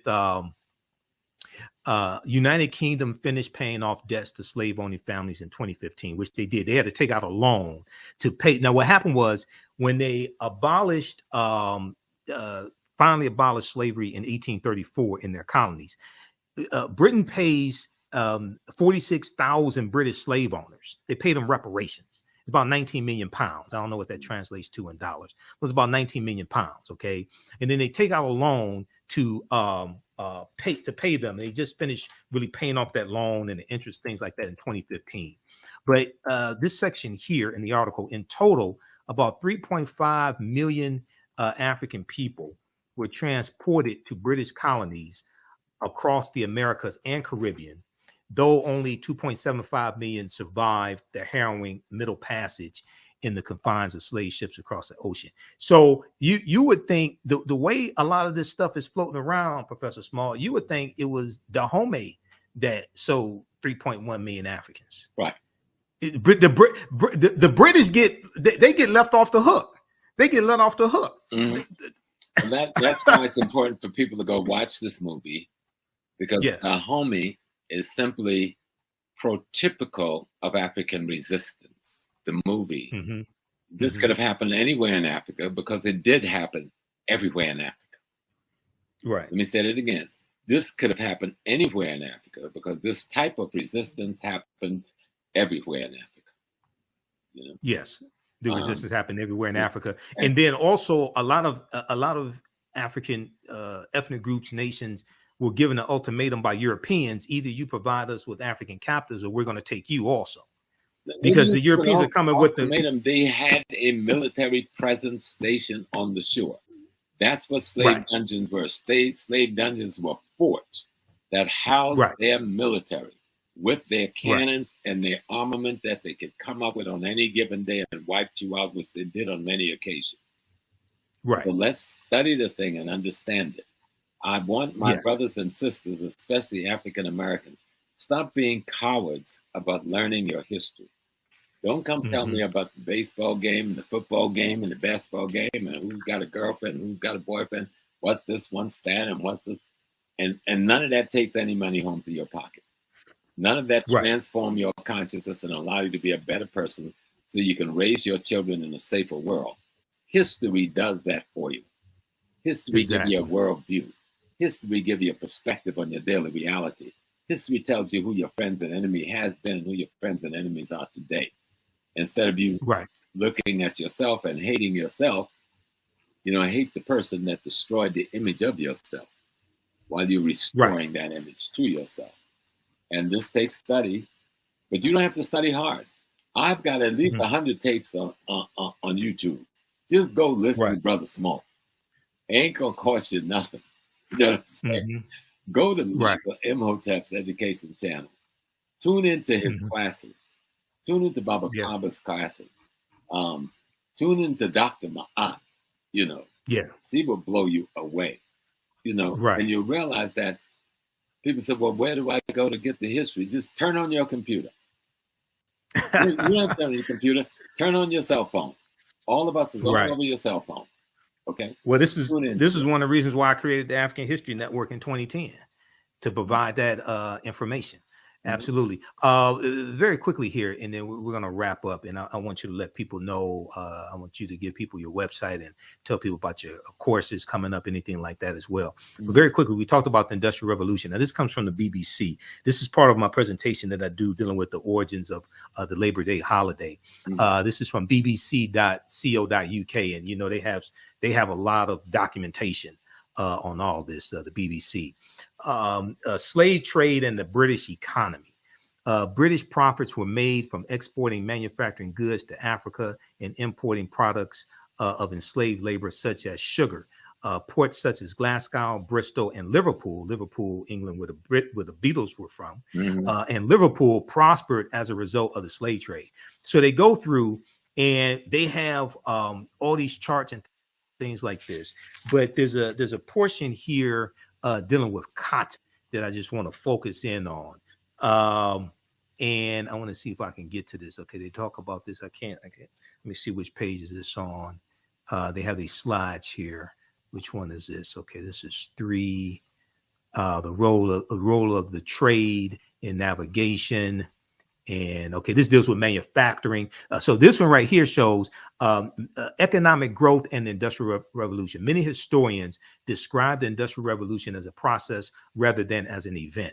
The part that exports played can be shown as a virtuous circle.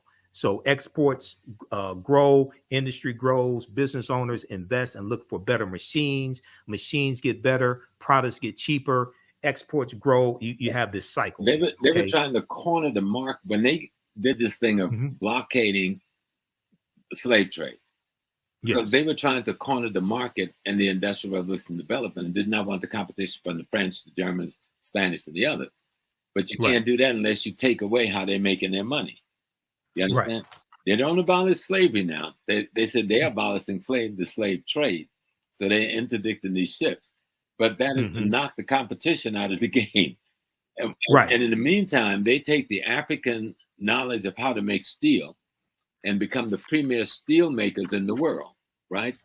And so the guy who founds Chase Bank, right, gets trained by the House of Rothschild, sent deliberately over to England because America was using the steel from Britain to build the railroads, to bring the cotton to the market, to feed the British cotton industry, textile industry.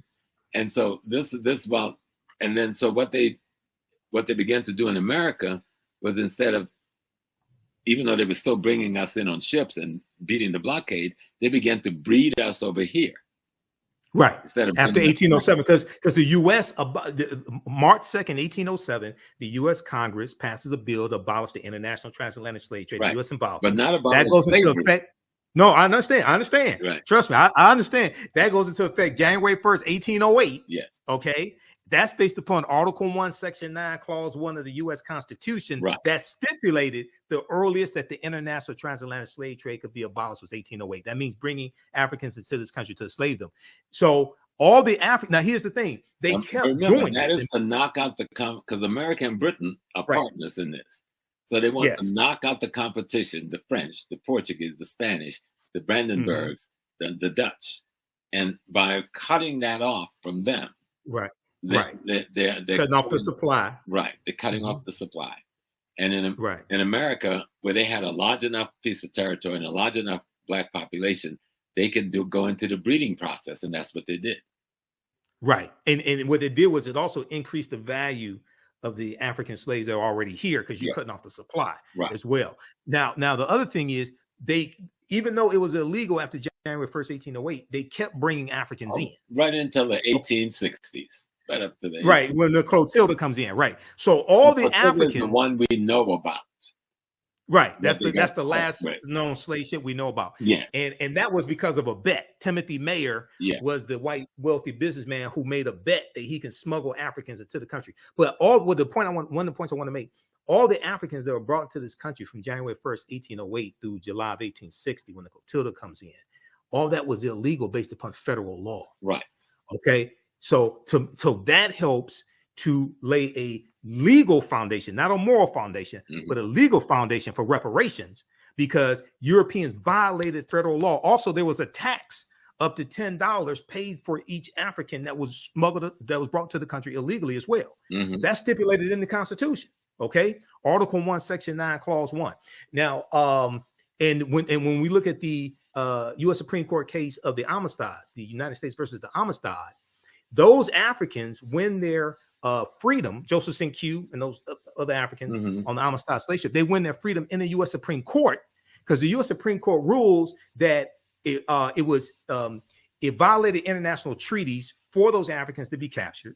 It was illegal for them to be brought into the country because the international transatlantic slave trade was abolished, and they were given their freedom. Okay, so this is why we have to understand history and law, and use this. Go ahead. From the very inception of the nation, slavery was legal. It was a part of American law. America is completely culpable as a nation state. Yes. For the crimes against humanity committed against African peoples in the United States of America. Right. That's why they keep playing so many games. That's why I got to thank Sister Viola and thank her husband and thank our sister who was the director. Listen, y'all just broke through a brick wall. Okay, you knocked the whole wall down. You know, Black Panther did a good job in cracking that wall, but you just knocked the wall down, because what you showed about Dahomey. And people can scream all they want about they sold us into slavery. You need to get on the ship, get on the plane, go to Africa. If you can go anywhere else on vacation, I see some of y'all going to Paris. That's cool. I've been to Paris, you know what I'm saying? I've been to London and so forth, and Bristol and Liverpool and Leeds and Leicester and all of that stuff. But I've been to Africa. And I've listened to the elders.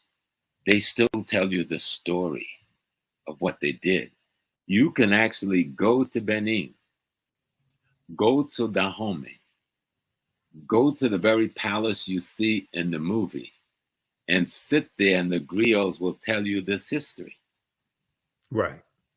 If you really want to know it. And the white folks is trying to say, oh, this little group of black folks sold all of these millions of please. Exactly. So let's tell the real story, and let's put the whole picture. Let's put Islam in there. I'm sorry to Salam Alaikum brothers. I was a Salam Alaikum brother too, I understand. But that's not our religion. That was imposed on us just like Christianity. And many of the brothers, and to make it worse, many of the Arab Muslims were selling the black Muslims. There was actually a war in Africa between white Muslims and black Muslims. And that's how a lot of us got sold into the slave trade. And you will find that a large percentage of black Muslims were sold into the United States of America by the white Muslims. Not some indigenous African in Dahomey. Okay? Right. Yeah, because I know there was you had the Indian Ocean slave trade with the Portuguese and the Arabs. I'm talking about, there's a whole concept dealing with the jihads of the 1700s and the 1800s, with the raiding down. Once the Ottoman Turks crush the Fatimite dynasty at the end of the 9th century and takes over Islam worldwide, the Ottoman went to war against Africa. This is what destroys Ghana, the ancient Ghana kingdom, and the Mali and Songhai. It is the white Muslims declaring war on the black Muslims and selling us into slavery to the Portuguese and the Dutch. We don't even talk about that because we have such sympathy for Malcolm X and the Nation of Islam and Islam, but we need to talk about that. Yes. That and because that deals with El Mansur of Morocco invading Songhai in 1591. That right there. And one of the things, and Dr. Jose Pimenta Bay talks about this in like the book Golden Age of the Moors, a fantastic book edited by Dr. Ivan Van Sertima. But Dr. Jose Pimenta Bay, who has an essay in that book, along with Renoko Rashidi. That's the beginning of it. The jihads of the 1800s, and is where you really see the explosion of this. With coming down through Nigeria, Cameroon, Ghana. That's how the Ashanti gets involved in this thing, because they're fighting with the kingdoms of the Arabized, Islamized kingdoms in northern Ghana, encroaching on the hinterland of Ashanti. Okay, and the Ashanti is selling their prisoners of war, captured in that conflict. The same thing with the Mose people of what is now Burkina Faso. Mose being an indigenous population, but fighting with the Islamic encroachment on what became Upper Volta and later this. You see the same thing in Cote d'Ivoire, with the Akan people of Cote d'Ivoire, having and another ethnic nation having to fight this Islamic horde coming from the north. And of course, a lot of them end up being black because they're being converted the same way we're being converted to Christianity. But this is the Turkish Ottoman Empire and the Eastern Arab empires. And we don't even discuss it. And you're not going to understand West African transatlantic slave trade unless you know about the Sahara and the Indian Ocean and the East African Islamic slave trade that comes right down into the Western Sudan. Because that goes back to about 8th century. The Great Jihads. The Great Jihad. Okay. Let me just show this quickly and we're going to wrap up. I want to go back to this. I was able to find what I was looking for. So this is dealing with the slave trade and the British economy. This is dealing with the Industrial Revolution. this talks about this section talks specifically about cotton. Okay. From 1750 onwards, a new industry emerged in Britain, the production of cotton cloth. Wool production had previously been Britain's major industry, but cotton had one key advantage: machinery is better than wool. And then 1793, you have the cotton gin invented here in the U.S., and then you're going to have copies of the cotton gin, which reduces the cost to producing cotton. As a result, it was cotton production that the Industrial Revolution began. As a result, it was in cotton production that the Industrial Revolution began, particularly in and around Manchester, England. The cotton used was mostly imported from slave plantations. Slavery provided the raw material for industrial change and growth. So when we talk about this Industrial Revolution, the foundation of that was the cotton that African slaves grew. Go ahead, Professor Small. Well, no, you just laid it out. And the thing that people must understand is that the American banking system was tied in to the British banking system. Full partnership. Yes. J.P. Morgan Chase comes out of a tutelage by the House of Rothschild in London. Okay. And they were involved in selling the steel to America, right? To create the rail lines to move the cotton to the docks, put on the ships to send to England. Okay. All tied up, all wrapped up in one neat package. And so when they talk about they were blockading Africa to stop the slave trade, yeah, they were trying to knock out their competition in the Industrial Revolution. Exactly. So let's get it straight. Yep. And everybody, you can this other article here you can check out. I showed it on the screen briefly. I didn't give the name of it. This is a really good article. This is from SmithsonianMag.com, Smithsonian Institute. This deals with the real warriors behind the Woman King, September 15, 2022. It goes through, I printed out all these articles I print out. I have thousands of articles printed out. So it goes through all this history, and it deals with where the movie opens in 1823 also. Okay, because it talks about right here, it opens in 1823 with a successful raid by the Agojie, who freed captives from the enslavement from the clutches of the Oyo Empire, a powerful Yoruba state. Okay, so it starts with the opening of the movie. Okay, Professor Small, look, we're going to wrap up here. Once again, I know I've taken one of your online classes you taught a few years ago, and I think it was dealing with the Yoruba, some of the Ifa, things like this. So give people your website address. Let people know about how they can support you, DVD lectures, courses that you offer, things like that. Yeah, well, right now you can go to my website, ProfessorJamesSmall.com. Then my Facebook page, which is very popular, ProfessorSmallAfricanWorld.com. Facebook is messing with me for some reason for the last 2 weeks, but I've been too busy to deal with them. I don't know what I said that got them upset. They're blocking all my pages and stuff. But I'll get it soon when I get time to deal with them. But you go to my website, and then my email is amponsa3@gmail.com. amponsa3@gmail.com. I will be starting classes again, starting at the beginning of 2023. I want to finish this Godfather of Harlem piece, which we should be finished at the end of October. It should be coming out the first week in January. It's better than the last two by 100 miles.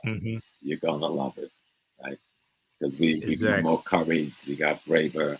You're gonna see a Nesta Che Guevara. You're going to see Che Guevara and Malcolm. You're going to see the CIA trying to kill both of them. You're going to see the FBI plotting Malcolm's assassination. I put it all out there. We're going to. And you, as the historical consultant, you go through and you review the script You let them know, okay, it didn't happen this way. This is not realistic. Things like that. That's your job on the show. Because at the end of each show, when you watch the credits, your name is in the credits. Go ahead. Right.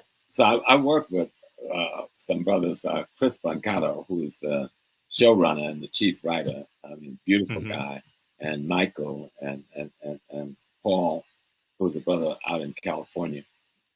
We consult on concepts, ideas, and principles. Like, how does this concept look? Like right now, here's what we're doing. We're trying to figure out, how do we do the assassination without replicating Spike Lee or replicating other movies about the assassination? I can't tell you what we're going to do, but it's going to be very unique, and we're not going to see. And my thing was, I don't want to see him getting shot. How do we handle that? Right. How the writers handle it is just beautiful, right? But still tell the story as accurately as you can, right? Exactly. You keep the dignity of Sister Betty and the children and the family, you know. Showing Malcolm as a diplomat. We've got him in Mecca, all right? We've got him in Ghana giving a speech, and we got him in Cairo speaking to. All that's going to be up in there. We got a meeting with Che Guevara. You know, we've got a meeting with Kwame Nkrumah. So you're going to see stuff that no one else has shown. Okay, and then we got a relationship between him and Bumpy Johnson, his friend, trying to keep him alive and trying to protect him. Then we bring the CIA into play through the Cuban drug lords, right, into Harlem. And then we get the FBI coming in, wanting to stop Malcolm. But see, that gets hidden in other pieces. They talk about the Nation of Islam, but they don't talk about these other forces. So we're going to deal with the other forces big time out front. You know, I deal with this in my classes. There's a good article, and you just hit on a little bit of this. There's a good article by Deneen L. Brown for the Washington Post. It deals with the day Dr. King met Malcolm X, March 26, 1964, at the U.S. Senate debate for the Civil Rights Act. Martin Luther King Jr. met Malcolm X just once. The photo still haunts us with what was lost. But what I want to hit on very quick. We got him down in Selma. In the movie, we got him doing the speech in Selma. We got a meeting with Andy Young. We got a meeting with Coretta. We're going to tell the story hard. Well, Malcolm gets in. What I was going to hit on, when Malcolm officially separates from the Nation of Islam, March 8, 1964, Malcolm gets involved in the Civil Rights Movement.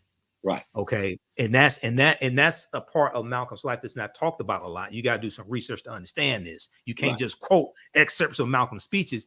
And Malcolm, the Battle of the Bullet that he first delivers that I know of, March 29, 1964, in Washington Heights, New York. One of the things he's talking about in the speech is interjecting Black nationalism into the Civil Rights Movement. Right. Okay. He actually has a meeting in 65 and Ruby Dee's brother's Tom's house in Queens. And he meets with all of the civil rights leaders there. The only one that didn't make it was Dr. King, but Dr. King, he sent his rep. All right. And they agreed that they would work together. And Fannie Mahima, who was at that meeting, invites him to come to Mississippi, a lecture that would have taken place of 2 weeks after he was assassinated. Right. In the documentary, Make It Plain, they talk about that, but they said it was at Juanita Portier's house. No, it was it was Tom's house. Tom's house? Okay. Tom's house. And what was his relation to Ruby Dee? His brother. That's Ruby Dee's brother. Ruby Dee's brother. Okay. Ozzie Davis's wife, and Ruby Dee. They were very close to Malcolm, that whole family. Right. So exactly. Belafonte, of course. He was, those men were. Because they had this meeting. They had this meeting with the major civil rights leaders and Malcolm, so they could put all their differences out on the table and work together. That's basically what the meeting. And this is what forced Hoover to get more aggressive towards Malcolm's removal. Hoover, if you think he had an issue with Dr. King being a Messiah, now Malcolm and Dr. King talking about uniting, this guy's obviously gone crazy in D.C. at this time. Right. And that's when he gave that order, do something about him. Well, you can't buy him. He won't take your money. You can't frighten him. What does do something about Malcolm X mean? Right. This is what I was getting at. When they met, they only met for a couple of minutes. When they met, Malcolm told Dr. King, "I'm throwing myself into the heart of the civil rights struggle." This is what Malcolm was doing. And one of the things that Malcolm talked about in the Battle of the Bullet is registering African Americans in Harlem to vote as independents. Mm-hmm. And he's going through talking about the importance of understanding politics and getting involved politically. And then June 28, 1964, when he delivers his speech announcing the formation of the Organization of Afro-American Unity, the speech that people call By Any Means Necessary. He lays out this 5-point platform, and he talks about voter registration in there. He talks about economics, of course, and education, but he talks about political engagement and voter registration as well, and understanding how to leverage. That was not new with Malcolm, because when he was still in the nation, he was trying to work with the Freedom Now Party, but the messenger stopped it. Mm-hmm. So he always been trying to have that kind of engagement, but the nation wanted to remain a religious organization and not a political organization. That was part of the conflict that got him separated from the nation. Exactly. And, July 31st, 1963, Malcolm sends a letter. He's in the Nation of Islam. He sends a letter to the leading civil rights organizers, including Dr. King, and he's requesting a meeting with them that's going to take place in Harlem, New York. I think it was August of 67, right around that time, August of 63. And Malcolm was calling for a unification of the civil rights leaders and their followers. He said that we have to find a common solution to a common problem posed by a common enemy. This is what Malcolm was doing while he's in the nation. He's calling for unification of the civil rights leaders and their followers. He's saying that we should be able to submerge our minor differences, the Negro leaders submerge our minor differences to find a common solution to a common problem posed by a common enemy. And this is what we need to do today, brother. Yeah. And so when you read that, I wish you'd send me that article. I'd like to take it to the I'll send it to you. I've got thousands of articles, Professor Small. Seriously, I'll send it to you. Right around those issues right now. And see, when you see that, then you understand why the split with the nation. You see the hand of COINTELPRO. Right. Okay. Right. COINTELPRO is well at work in the nation at this time. And the one thing they want to do is destroy the partnership between Elijah Muhammad and Malcolm X. And they were able to effectively do that in November 63. And once they got him out, they went to work to make sure they could never get back together. And then as Malcolm slides, as he does, to move in partner with Dr. King, they killed him. Yep. Exactly. Well, look, brother, it's been fantastic. People have learned so much. Everybody support Professor James Small and support the African History Network again. Here's his website, ProfessorJamesSmall.com, ProfessorJamesSmall.com. And then his Cash App also is $ Dr. James Small, $, Dr. James Small. And then be sure to support the African History Network as well. Well, look, brother, it's been fantastic. I know you got to run. Let's go ahead. Come back and call out The Woman King. That's why we came together. And people should go and watch it. It's an extraordinary document. It's a good movie if you just want to be entertained with some really fantastic acting.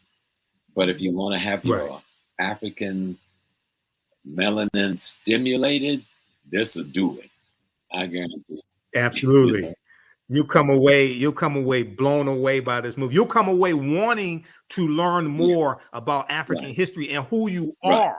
That's what happened with Malik. That's so powerful. I'm going to do my DNA sometime soon. I'm going to use African ancestry. Yeah, I did African ancestry. I did my mitochondria, which is my grandma, and that's 100% Sierra Leone. But I knew my great grandma who came from West Africa, and I knew my great grandpa, my great grandpa who came from East Africa on my grandma's side. She was the root woman, the Yoruba priestess, the Dada, and the plantation I grew up on. So it's just so much of it is like, wow. I mean, like I said, I don't cry in movies. These people had me crying. I mean, the tears. Right. Me too. I shed some tears at the end too. It was like I almost lost my breath a couple of times, and stunning the way they did the essays and solved, the conflict resolutions they brought about with the situations that was clear, the problems, how they solved the problems. Let me explain to you what I'm saying. When you're making a movie, you create problems, you create contradictions, and the movie is about how do you bring resolution to the contradictions, right? They just do a fantastic job of it. You know? And, exactly. And Miss Davis is just, when you see her, she is the woman king. When you see her, she is the warrior general leader. No doubt about it. Naniska. Yep. And Naniska was a real Agojie, but she wasn't a general. Right. So I listened to an interview. I've listened to a number of interviews that Gina Prince-Bythewood, the director, has done, as well as Viola Davis.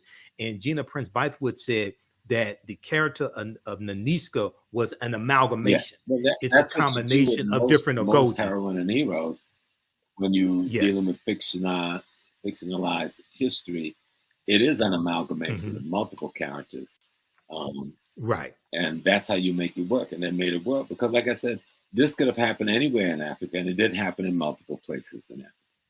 And so if you want something to, and people are upset and saying, oh, this is fiction, then go study the history and tell me the story. Study the real history. Yep. That's why we're doing this show, that deal with the real history, because what happens is movies that have a historical foundation, but a lot of fiction in them, it causes people to want to know more about the real history. That's why I'm doing this show. That's why I contacted Professor Small. I contacted Sylvian Diop, who wrote Fighting the Slave Trade. I'm trying to get in touch with her. I talked to Dr. Talitha LaFloria, who wrote, who's the author of this book here. We've had her on the show before. Chained in Silence, Black Women and Convict Labor in the New South. Dr. Talitha LaFloria. We've had her here on the African History Network show before. Yeah. And she had not seen the movie yet. She wants to see it. So I'm going to try to get her on. We're going to try to get some sister scholars on also as well. No, this okay, brother. Look, go ahead. Good work to the whole crew. Yeah. And what they've done is raise the bar in terms of the kind of pieces that will now be presented to the Black community about our history. Right. And if they don't give her the Academy Award, I'm going to have to suit up and boot up and go out to Hollywood and handle it. She deserves it.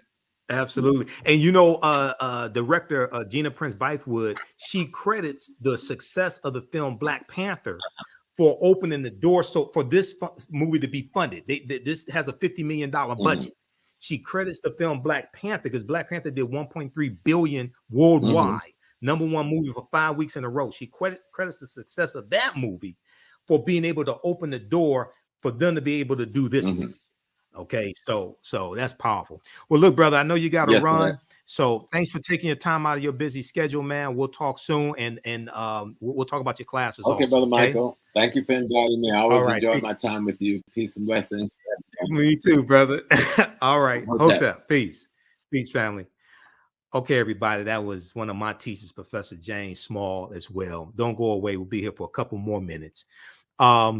I teach online history class. Two things. Teach online history classes, and my radio show will be on tonight, 9 p.m. Eastern Standard Time, the African History Network show. We just did 2 hours, 15 minutes here. I have to get ready to do a 2-hour radio show. My main radio show, Sundays, 9 p.m. to 11 p.m. Eastern Standard Time, the African History Network show on 9-10 a.m. the Superstation WFDF. But if you visit our website, TheAHNShow.com, this is our new website, TheAHNShow.com. If you go to our old website, which is AfricanHistoryNetwork.com. It'll redirect here. Information about the radio show is here. Download the iHeartRadio app or the TuneIn app on your smartphone. You can listen live Sundays, 9 p.m. to 11 p.m. Eastern Standard Time. Click here to listen to audio podcasts of our shows.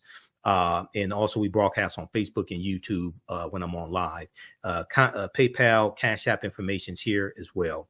And then I teach online history classes, okay? And this really helps support the African History Network and finance what we do, okay? Because it takes a lot to be able to do this. Is a lot of expense, different services I have to pay for. So I teach an 8-week online class called Ancient Kemet, the Moors, and the Ma'afa, Understanding the Transatlantic Slave Trade, what they didn't teach you in school. This class is scheduled for Thursdays, 7 p.m. to 9 p.m. Eastern Standard Time. Next class is September 29th. The class is on sale $80, regularly $130. We do the sessions live. All the sessions are archived and recorded. You can go back and watch it anytime, okay? You click right here to register here. You can pay by debit card, credit card, or PayPal. If you want to pay by Cash App, just email me through the website. Just click on Contact the African History Network right through the website. Email me, and we can set it up where you can do it through Cash App, okay? Because sometimes people just send me money through Cash App, and I don't know what it's for. If you send... you could send it through Cash App. I need your email address to enroll you in the class. So yeah, just email me because I want to keep the money straight. Just email me if you want to do it through Cash App, okay? But we deal with thousands of years of history and what leads up to the transatlantic slave trade. We go through this history chronologically as much as possible. I do a PowerPoint presentation. We have book references, articles, video clips. Some of the slides that I showed when we were speaking with Professor Small come from the class. The second class that I teach, we do this on Tuesdays, normally Tuesdays. I did a session today before. So I did an hour of this class today. Then we did Professor Small, or did the interview with him for 2 hours. Then I have to do a 2-hour radio show today, also this evening. From the Civil War to the Civil Rights Movement and Black Power, 1865 to 1968. And this is on sale, $80, regular $130 also. Click here to register here. Takes you to the next page and just click on enroll. You can watch from around the world. This one here, we deal with history starting in 1803 with the Louisiana Purchase and the Haitian Revolution. And we go throughout history chronologically to understand what happened, what leads to the Civil War taking place, what happened to us after slavery ended, what were the laws and policies put in place to put us in the predicament that we're in now, to better understand where we need to go from here. Okay, so that is from the Civil War. The second class is from the Civil War to the Civil Rights Movement and Black Power, 1865 to 1968. I created both of these classes. I created the curriculum. Professor Small is one of my teachers. I've been studying history 30 years. This is a book. There are 2 binders of articles, information that I use to teach the class. This is one of those binders. So today we dealt with one of the things we started talking about was the Texas Revolution in 1836. Okay, so this is one of the articles from the class, the Texas Revolution, 1836. Next class, we're going to get into the Mexican-American War, 1846, 1848. Texas becoming a state in the Union, 1845. We also talked about Vicente Guerrero today, who became the first president of African descent of Mexico in 1829, and he abolished slavery in 1829. Okay, so we talked about him as well in the class, and we talked about the Missouri Compromise of 1820, which is one of the things that leads to this Civil War taking place, and it was something that was designed to avoid a civil war also. The Missouri Compromise of 1820. We'll talk about things like the Compromise of 1850 as well, which consisted of 5 bills. And the Compromise of 1850 was designed to organize the land that the U.S. gets from Mexico through what's known as the Treaty of Guadalupe Hidalgo.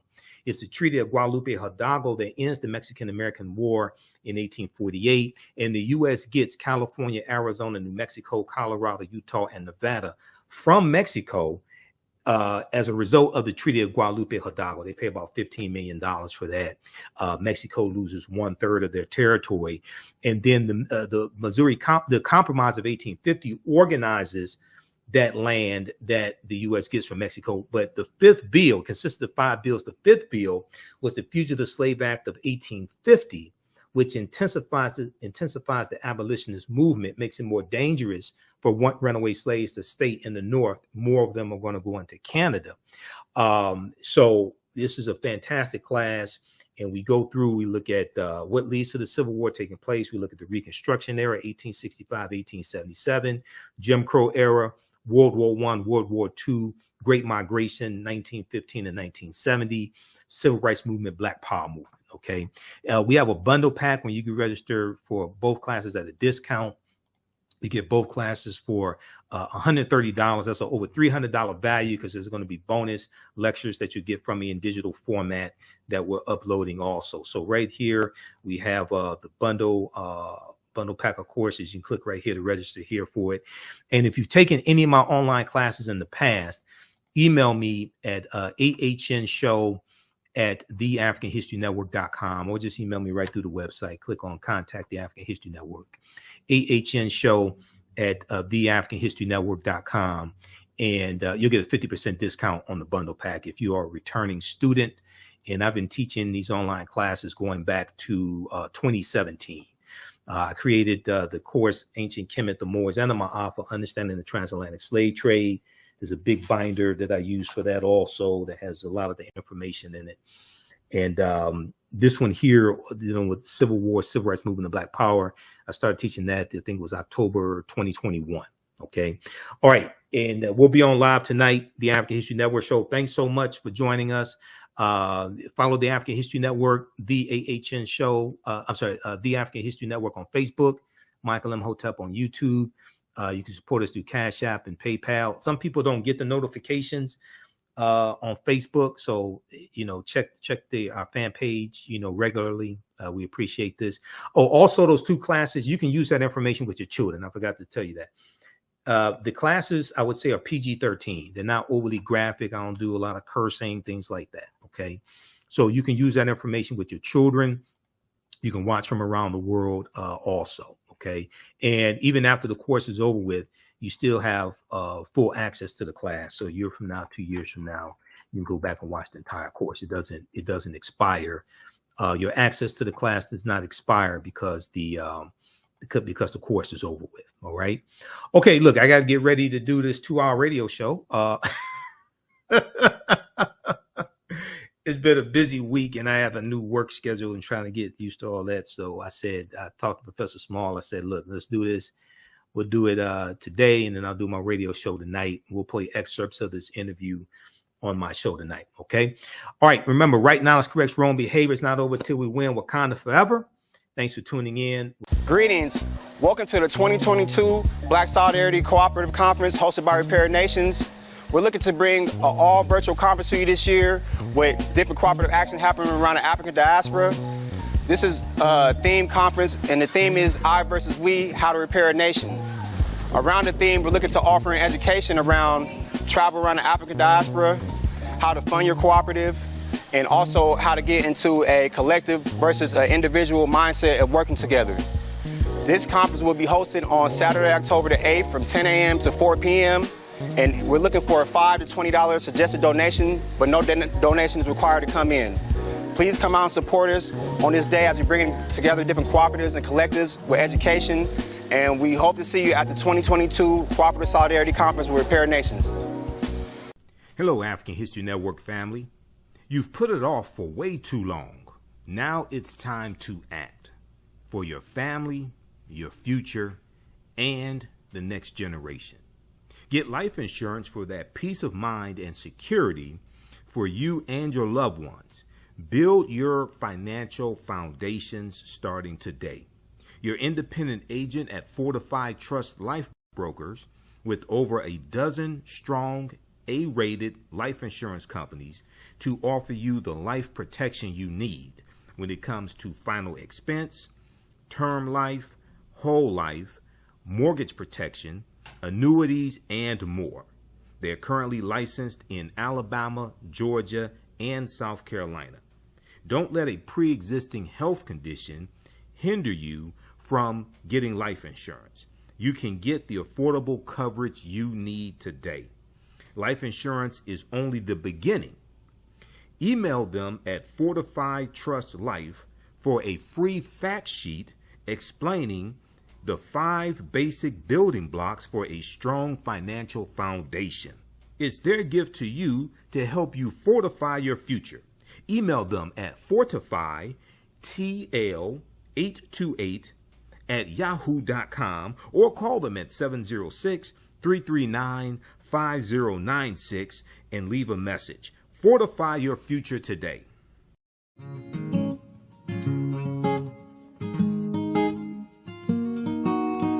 IDO Network International, in collaboration with STL Black Woman, DACA, and ACTA, present the Royal Pilgrimage to the Americas, August 24th through the 28th. The African kings and queens are coming to you for business, networking, and sharing of Pan-African ideals. The venue will be the illustrious En Garde Arts Hotel in St. Louis, Missouri. A royal cultural experience and exhibitions, trade and investment opportunities in Africa, the Caribbean, and the Americas. A Royal Pan-African Summit hosting keynote speakers, and a red carpet banquet. Come and witness an African royal coronation ceremony. Register at www.idonetwork.org to book your ticket to wine and dine with African royalty. Vendor opportunities available. Get face-to-face with the royals who own the land and resources for business. Contact DACA for deal room information at 602-730-4572.